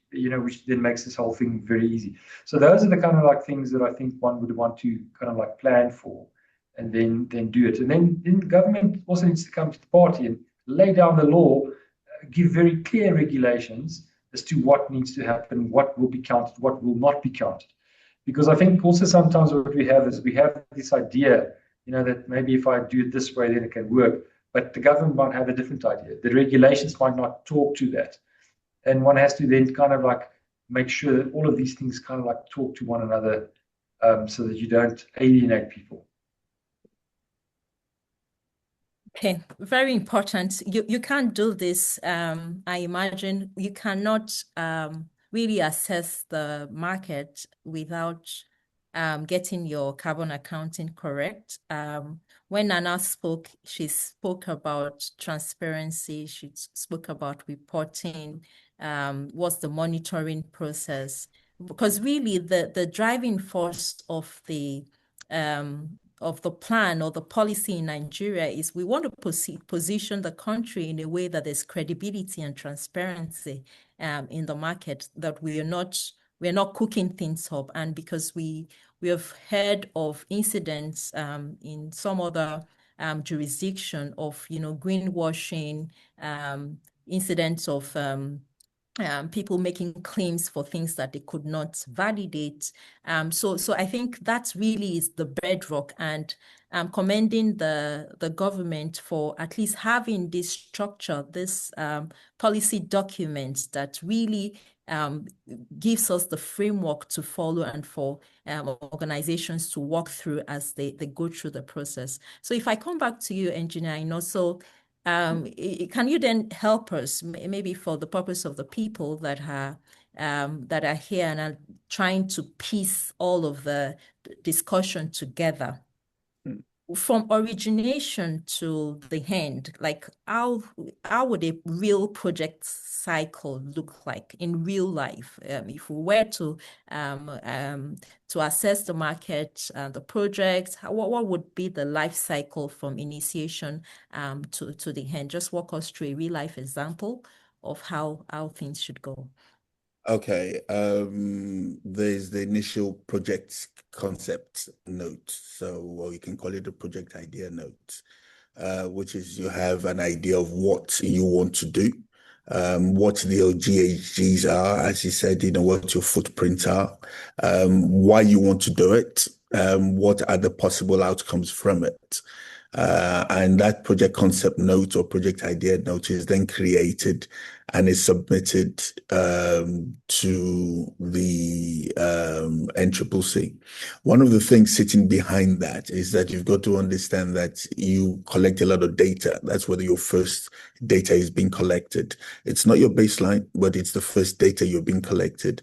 So once you submitted your project idea note to the NCCC, then you now go back, okay, and then you select the methodology that you're going to use for the implementation of that project. Now, you have to choose whether you're going voluntary or compliant. It's so important right at the offset that this is the route. One of the ideas I would say is that you should get a developer to assist you with this, who knows what they're doing. Further from that, then you now have your baseline study that you want to start working on, which will capture all the baseline data. Now, the baseline study would be following the methodology of the project that you're actually using. Okay, I will go back to the Clean Cook Stove because I have a good idea about that. We had the first project called the CDM 2711 in 2007, and that got the first big credits in 2009. And for 10 years, they were able to get carbon credits. And it was the first Clean Cook Stove project that was actually certified by the UNFCCC. So once you've done that, then you now submit your letter waiting for a letter of no objection from the NCCC or the letter of endorsement that the government supports you. Then you actually now go back to the field and you start doing your actual baseline survey. okay, based on the parameters required from, for example, we were sitting on a project with the UNFCCC, so you got to also register with the UNFCCC and make sure that the UNFCCC signs off your project. Your project could be singular or it could be multiple, as I explained earlier on. It could be a facet whereby you have what you call a program of activities, and each of those activities is a project, but you don't have to do all of them at the same time. You just choose the first one. Then you now do what you call your baseline studies. Now, baseline studies is based on the methodology required. So, for example, we will have to do a baseline study of enumeration of the people we want to target initially. We don't have to do everyone. It's the methodology you are choosing. For example, we're working with the gold standard would tell you the statistical requirements to ensure that your methodology passes the UNFCCC requirements. Once you've got that through, then you now go for the second level of your enumeration, which is called the KPT, which is the key performance test. And this key performance test, for example, has got the basic key performance test, whereby you have individuals who are using the stoves, and then you're there with them from the morning till the night to see what they're doing. For example, you start with boiling water with them in the environment where all this is documented. Then you now have KPT, key performance test 2, okay, which is a project scenario, whereby you now, for a project period of maybe 2 weeks, you are actually there with them almost 12 hours a day, documenting each and every process. Now, one of the most important things, as we spoke about earlier on, is the problem of greenwashing. Okay, people, putting in data that is not right. So one of the things that we did is we put in a DMRV, so a digital measuring, reporting, and verification tool. The best thing you can do is make sure that whatever you do, leverage as much IT as possible. Now, what we did is we put in a tool on the clean cook stove, which meant that there was no physical intervention, and the data was transmitted blockchain to the cloud. So even if you put a gun to my head, I can't change it. Okay, which ensures the verification process is so crystal clear. Okay, and at the same time, when you're doing this, you must make sure you have a DOE, okay, from the UNFCCC assisting you. You don't have to wait until you finish all your documentation before you actually get to that level. It's best to get a DOE assisting you as you are going through. So once this has been done, okay, you now have the documentation completed. So for example, you could be doing 10,000 stoves or 5,000 stoves or 300 stoves, depending on the volume of people that you need to enumerate to pass based on the methodology that you have selected. Then when you put all this together, you now go and get the technical consultants together to create a project design document. Now, this PDD is so key because this is the key to unlocking the Aladdin's cave. Okay, so this process itself for putting the PDD together is going to take you a few months, whereby you must ensure, okay, that the data is correct. Also, something I missed, you must also carry the people along. So you must have a stakeholders forum to start off with. Okay. Yeah. And then they must be put on the newspaper. And then you must have a reminder of the stakeholders forum about 15 days later on. These are parameters that must not miss. And then you must have a stakeholders forum that is recorded, whereby you're telling the people who you want to do something for, that we're coming to do this. This is what we'd like to do. What is your take on this? And you must carry everybody along. So it would be like a town hall meeting. And then this has to be repeated. And, as you are doing your rollout, okay, everybody, must be aware of what you're doing. So when you're doing your PDD, all the documentation that you've carried before, based on the methodology that you've chosen, must be put together. Then you now get a DOE to have a final look at it before you submit it to the NCCC. So when the NCCC look at it, they now have to go through the document itself, ensure that it meets their requirements. By the way, the NCCC, with the new marketing framework that they've got their own prices that they put for all these steps. So once that is done, and then they review it, and then they sign it off or not. So if they sign it off, fantastic. Then, the DNA will now send you a letter confirming the fact that, your project meets all the required The specifications. requirements. So Yeah. based on that, you now have the ability to now send this now to the UNFCCC. Now, by getting to the UNFCCC, they will now send a DOE to come and revalidate what you have submitted. So they'll send their own DOE, okay, which is designated operating entity, to come and revalidate what you have submitted. He now goes through everything. He comes into the country, he visits a few sites and ensures that what is recorded or captured tallies with what you have proposed, and it matches with the methodology that is required. And it is when the DOE now comes back and gives you a sign off to say, right, this is good, it works, before the UNFCCC compliance department will now come back to you and say, okay, based on your submission, you have now qualified for X amount of carbon credits. So it's a rigorous process from the start. That is why the compliance process. Look, I'm very proud to say that I'm an Ijebu man. I will not go and sell something for 10 naira when I can sell it for 70. So if it means I have to work harder, yes. If it means I have to read harder, yes. But why, do 40 or 30% of the work and then leave the rest because you don't want to, be pushed, should I say. So it's very important. I would always 100% any time of the day say, go compliance. Do the work. It's like any student. You either go through university or university goes through you. You might both end up with a degree, but the outcome of that degree and usage of that degree will tell. Somebody who went to university or somebody who university went through. So by the time the UNFCCC now gives you a sign-off, based on that, you can now, because carbon is an asset as well as a commodity, you can now do forward sales. Okay? So based on the forward sales, you can actually get actual funds in lieu of when you're actually going to roll out totally. So you don't have to have the money, all at once. So because once you can do that, you have a discount. As Isaac has said, the price goes up and down. I mean, before the war, it was over $100 per metric ton. It was about 108 euros at one stage per metric ton for the EU ETS, which is fantastic. So by the time you do a good discount, your financials work, you're able to do forward sales, then you can roll through. If you have the money, then you can roll out, then you can do spot sales and make the difference. But if you're going to be making money, you have an asset in your hand at that point. Yes. If you want to make the money, and that asset will be available for you for 10 to 15 years. So every year they'll send a DOE, you would look here, the DOE will go through, make sure that everything is still as it was. Okay, then they'll sign it off for you. So every year you'll be able to get that volume of money.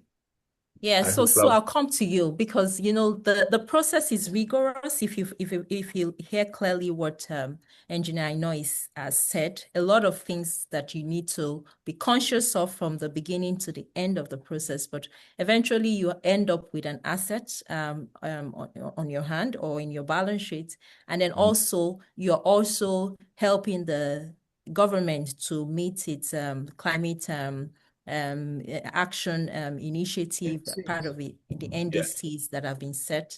Now, the government, recently, we are aware that you have made some definite statement in terms of targets, that the climate finance that should come to Nigeria should be between 2.5 and 3 billion. That target has been set. The question is, what are the key policy initiatives? Because government is responsible for policies, for strategic actions that would then allow players to be able to interact and get to the point of having financing from the carbon market. So what are the policy initiatives and strategic actions that the government is putting in place to drive the target that has been set? Is that coming to me? Yes, please, go ahead. Because I'm government here. Yeah. Your government here, yes. Yeah, I am government here. Okay, so yeah, the government is actually overreaching its ambition beyond the $2.5 billion estimation, really. So when you talk about 3 billion, the estimation is between 2.5 billion, but not up to 3 billion. So government is very ambitious as it is. Now, the structure that supports this is critical, that we understand that the Climate Change Act, provides a legal backbone to this. The Intergovernmental Committee on Carbon Market Activation, serves as the coordinating engine. And then, of course, everything is tied to Nigeria's NDC commitments as the guiding compass. Now,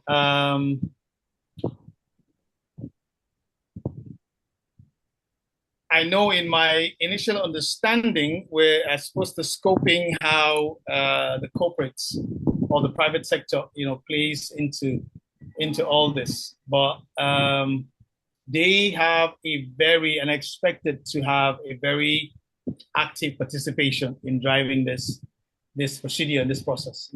Essentially project developers generating credits, as buyers of setting emissions, or as investors financing, low carbon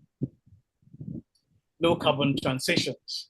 So the policy essentially, or the environment essentially, creates incentives as well, looking at VAT exemptions on carbon credits, ACAs as accelerated capital allowances, and from emission reduction assets and the R&D deductions. And I really want to, Nigerians like to talk about tax exemptions in terms of foreign direct investment, encouraging foreign direct investment. So I'd like to expand on this a bit. So the focus is usually on what can we do to get more players into the field. And when you talk about emission reduction assets or technology, these are more foreign than they are local. So how do you get foreign players to come into the market? How do you encourage them, to populate on, what is on ground, and to be able to transfer that knowledge to the local economy. And so this is what the government has in place, which is the accelerated capital allowances, which essentially means that for whatever the is the norm for depreciation calculations. Maybe, for instance, depreciation will usually deducted over a 10-year period. This will be accelerated and probably deducted within a year. So that leaves a lot of cash in the coffers of foreign direct investments in renewable technology, for instance, or renewable investments in the country. And then, of course, for research and development, these are very capital-intensive areas where, again, investors are very sensitive about how much money is required to be invested in these concerns. So the government has the R&D deductions to help encourage investments in this direction. As someone who consults for the Office of the Senior Special Assistant on Climate Finance and Climate Finance and Stakeholder Engagement, I have noticed that sometimes the reason why a lot of players are excluded in the space is because of the high end and the technical, I don't know what to qualify that, but the technical, should I say the technical quotient of the discussion. So it excludes a lot of people. I was talking to Engineer Babatunde Aina on a lighter note, but I was actually very serious because I experienced that a lot. A lot of people will ask you 4,000 times, what do you mean by this? What do you mean by this? You've said this, but it doesn't connect to what we're used to. But the government is doing a lot in terms of providing those things that we understand in the broader sense, but we can't quite relate in the climate or the carbon market activation sense, which is tax incentives. So there are lots of tax incentives as well in that space. Thank you. So when we look at the plan, actually, the plan is very clear. The activation plan is very clear in terms of our government also intends to incentivize climate-friendly projects and also to look at how high-emitting sectors would have to pay for, taxes in terms of, because they are in that sector. So there's that interplay of the incentivizing and also taxes the and penalties. tax structure. Yes, the tax structure that is in place. So thank you for that. I'm very conscious that we are getting to the tail end of the webinar, and there are so many questions that have been posed on the chat box. So I would pick a few questions. What I'll promise the audience, if I'm not able to get to your question, we would send our responses to some of the questions that we have here just after the presentation. But because of time and because we are keen to end the presentation at exactly 12:30, I would pick a few questions and then we would respond to the rest after the webinar. So there's a question around the role of financial institutions, and I will direct that to Nana. So what the question is that what should the financial institutions expect from carbon credit project developers before financing?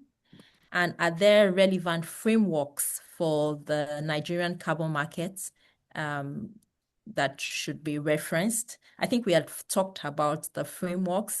We've talked about the carbon policy of the country. We've talked about the role of the UN, the NCCC. We've also talked about the broader play that the NCCC has in terms of managing the approval process and all of those. So those are relevant frameworks that are there.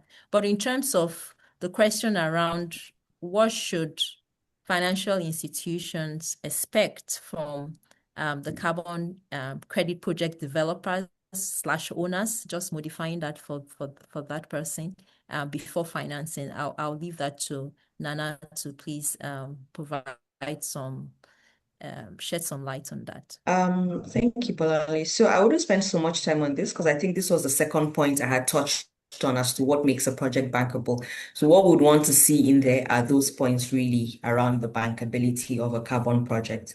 And just to quickly rehash some of those points that we had raised, I mentioned, balancing the financial fundamentals and the environmental integrity, the fact about the emissions reductions being credible. So you want clear methodologies, clear and robust MRV systems, clear baselines and assumptions, and all of that. Also, secondly, the point around the financials, the projections really working, because at the end of the day, for a financial institution, it's an investment, so you have to see some sort of returns, so your clear and realistic assumptions around the carbon pricing, around your timelines, around the revenue stream from that project, whether there are other additional revenue streams or it's purely, or the revenue is purely from the, sale of the credits. And then I touched on the point around your co-benefits as well, because that helps, make the carbon project, that improves the integrity and also the pricing of the carbon project. So it's good to, yes, see a project that has environmental benefits, but also, social and impactful benefits as well for, surrounding communities or beneficiaries and all. And then very importantly is execution capacity. No one would invest in an entity that is also trying to figure it out, right? Because the financial institutions might not even have specialist knowledge as well. They want to invest, they know kind of returns that they want, and they're banking on the project developers to understand, the entire, the end-to-end process for carbon projects, the registration with the NCCC, engagement with the verification and validation bodies, everything. They're also relying on you. So you have to have strong execution capacity. You have to know what you're doing. You have to know how carbon projects work and how to deliver a carbon project end to end. Obviously, clear governance structures are key. Clear operational plans as well are key. So these are, the key things that an investor, a financial institution will look for, to extend financing to a carbon project. Yeah, thank you very much for that. I think that answers the question, and it's a recurring question. A lot of people have asked that same question, so I think that provides an adequate response to that for all. There's also a question around, and I think we touched on it, talking about eligibility. So someone is asking a question about whether a project like an hydro project would be potentially an eligible project for carbon credit. Engineer, I know you want to help him with that. Yes, the World Bank project for Kanji Dam was one that the World Bank did, and what they did was they brought in new generators that were more technologically advanced to the ones that were there, and they installed them, and you wouldn't believe it, the World Bank got carbon credit, and the World Bank is still getting carbon credit. So, it really is up to how broad you can think, that the opportunities arise. Hydro, fantastic. Anything, you're creating electricity, your offset is so clear. You're not using diesel, and it's fantastic. Hydro is great. It's been done in Nigeria. And in Nigeria. They can World Bank Kanji Dam project. They can go to the UNFCCC website and they can see all the details on it. So in similar vein, someone else asked about hybrid cars. Yeah, well, we mustn't forget that mustn't forget that those projects have to be NDC aligned as well. So it's critical. Yes, because they are priority sectors. And they're very specifics in terms of what the absolutely, and the eligible sectors. The eligible sectors we have to be conscious of what the eligible sectors are as well: energy, transport, agriculture, forestry, and other land use. Waste and water, industrial processes and product use. So it has to be clear from a government perspective. Absolutely. You're very correct on that. I think the other part, so many questions, I'm just trying to look through and see which one we can take before we end the presentation. One of the things, if I can step in here, you mentioned something, land use, very important. You must have clear, delineated authority of use of land. Oh, yeah. Absolutely. It is so clear. Because you would end up finding out that 3/4 of the way down the route, somebody will come in and say, my grandfather's younger brother's blah, blah, blah, blah, blah, and then you end up with a class action suit after you have collected all your carbon credits, as is happening, I believe, in Kenya as we speak. So it should be very, very clear. But maybe something just to add to the debate here is, I think additionality is quite important. Now, very important. Engineer, you might not have experienced it, but I think where we sit here, we battle with additionality on a lot of projects that could potentially qualify for carbon credits.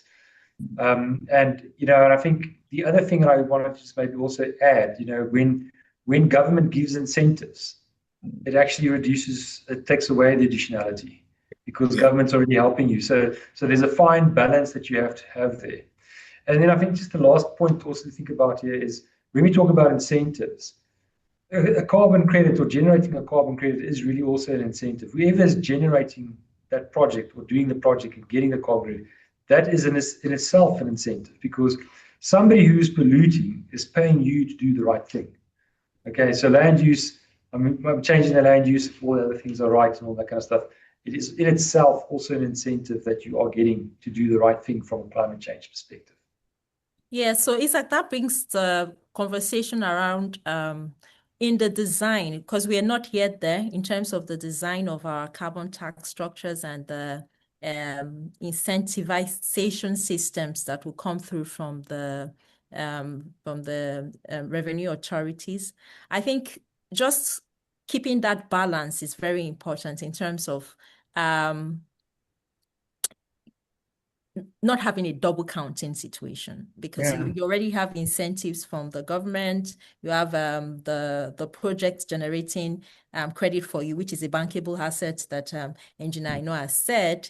And then you want to try to keep a balance in terms of the design of the tax system, of the incentive system, such that it's not a situation where one is overly advantaged and the other one is overly disadvantaged. I think that balance would be very important as we move forward as a country in terms of the design of our tax and incentive structures.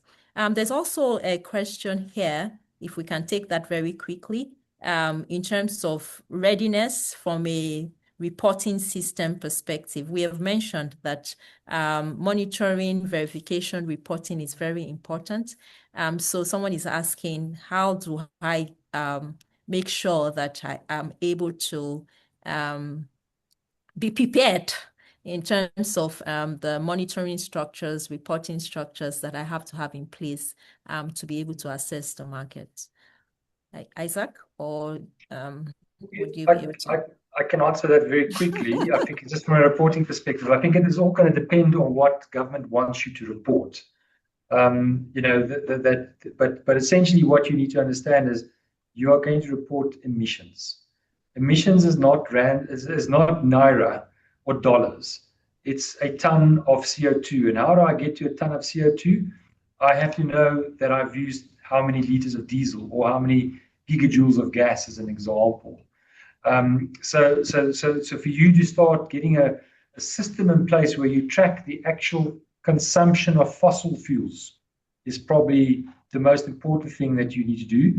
Once you have the activity data, the fossil fuel data, the amount of fossil fuels you've used, I think the regulations from government would probably tell you this is how you're going to convert a liter of diesel in Nigeria to a carbon to a ton of carbon credit, to a ton of carbon. So that type of thing is important. I think, as I said before, I think our financial systems are geared to tell us how much we paid for the diesel. It doesn't tell us how many liters we used. And that's the kind of like the first step of the journey here that you need to start getting used to. And that's quite a mindset, because I can tell you from experience here, if you're not used to it, it's difficult. You don't find those liters of diesel easily. There are obviously software programs that track all these things for you, but that's an investment one has to then make to do that. Okay, so I think just one last question before we close the panel. I know there are challenges. I would love to add to what Isaac said, because okay, please go ahead. Context is usually very important as well. First, we have to know what is being reported, and in what context is being reported. I mean, our audience needs to understand that, which is, like you said, it's annually, annual total emissions, but reported in CO2 equivalents. Yeah, and then very importantly, those emissions will have to be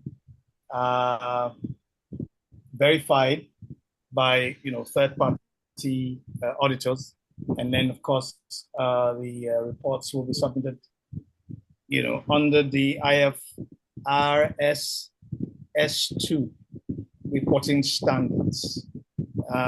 So the framework and the context is usually very important for those of us who work very closely with government, so that we don't just make blanket assumptions about That's them. a very interesting and very good addition. Thank you for that, because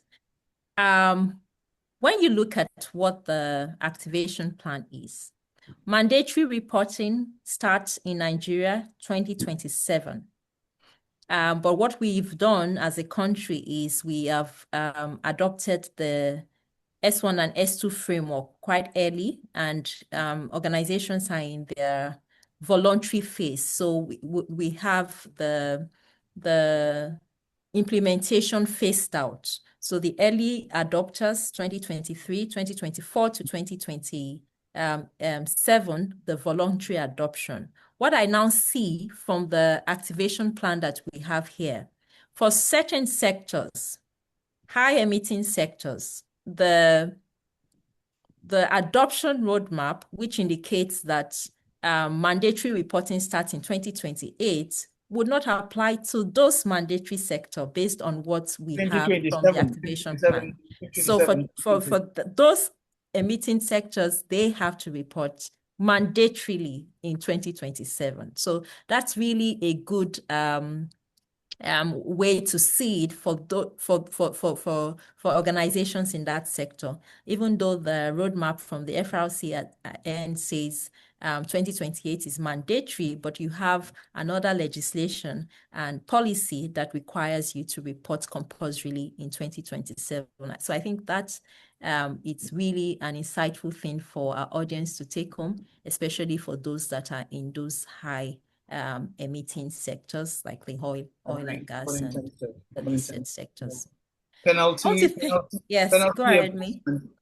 Penalty enforcement is something that they need to, or we need to focus on, because the penalties here will be enforced because the climate change fund is looking for money.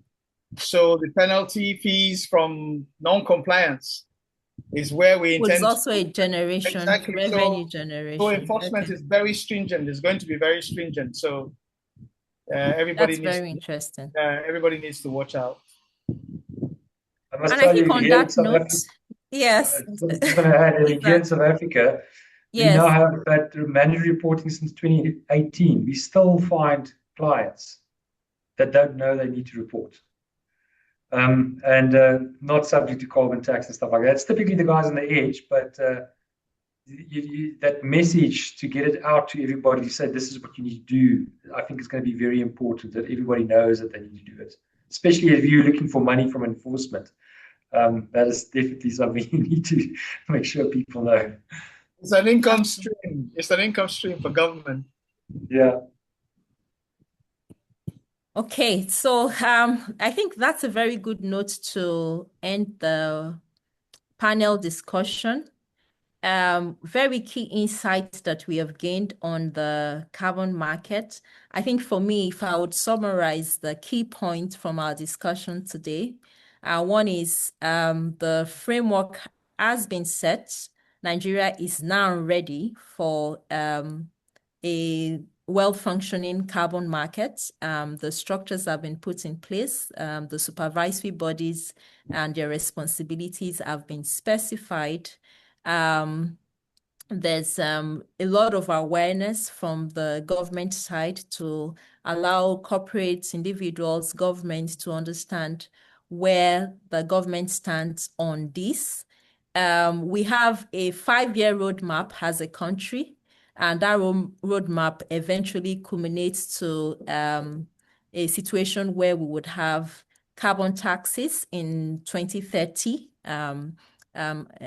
within the country for high emitting sectors. And there are also incentive mechanisms for carbon reducing projects and carbon reducing organizations by the way they operate.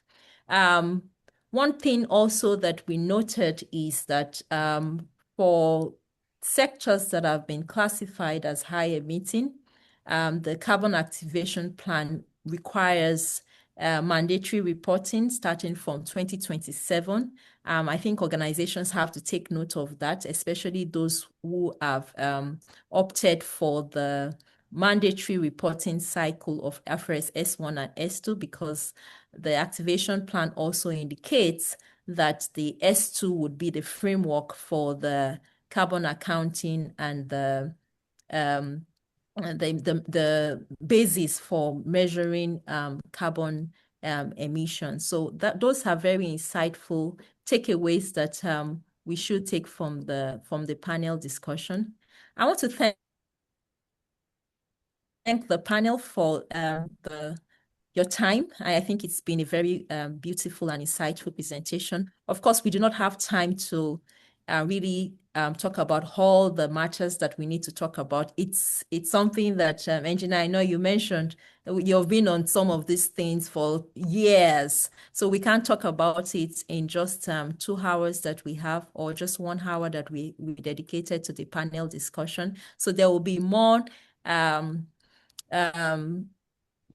insightful presentations like this from Deloitte, and we would also have articles put out there.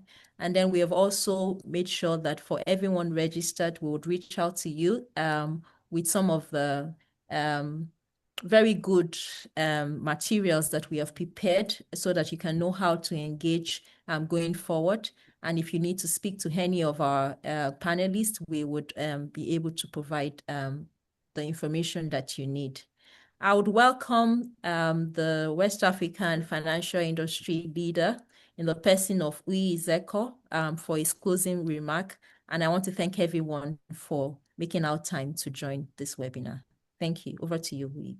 Thank you very much, Bolanle, and thanks to the panelists. It was a star-studded panelist, and we are indeed very grateful that you accepted our invitation. We want to thank you especially for your time. I think this is real great service that you're doing for, the generality of the industry as far as sustainability is concerned.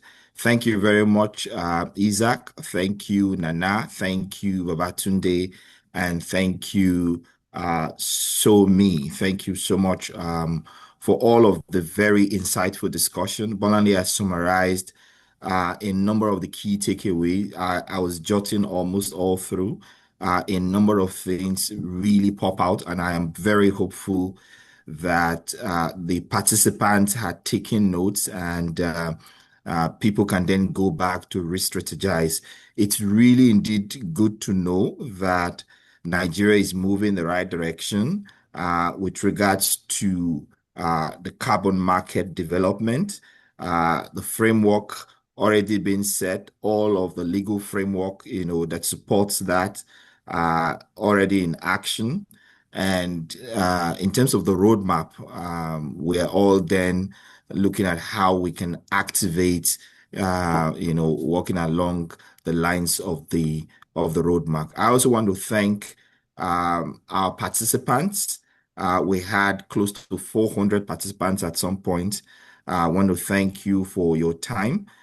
We believe that this was clearly an insightful session and that you benefited from this. I want to thank the organizers, Bolanle and team, for putting this together. This is just one of many sessions that we're going to have on not just the carbon market activation, but the generality of ESG and sustainability. It's a big, big area. Probably is the next thing to the emergence of AI, which again is another very disruptive force. So thank you, everyone, and have a very wonderful day. Thank you. Thank you very much. Have a good day. Bye. Thank you very much. Thank you.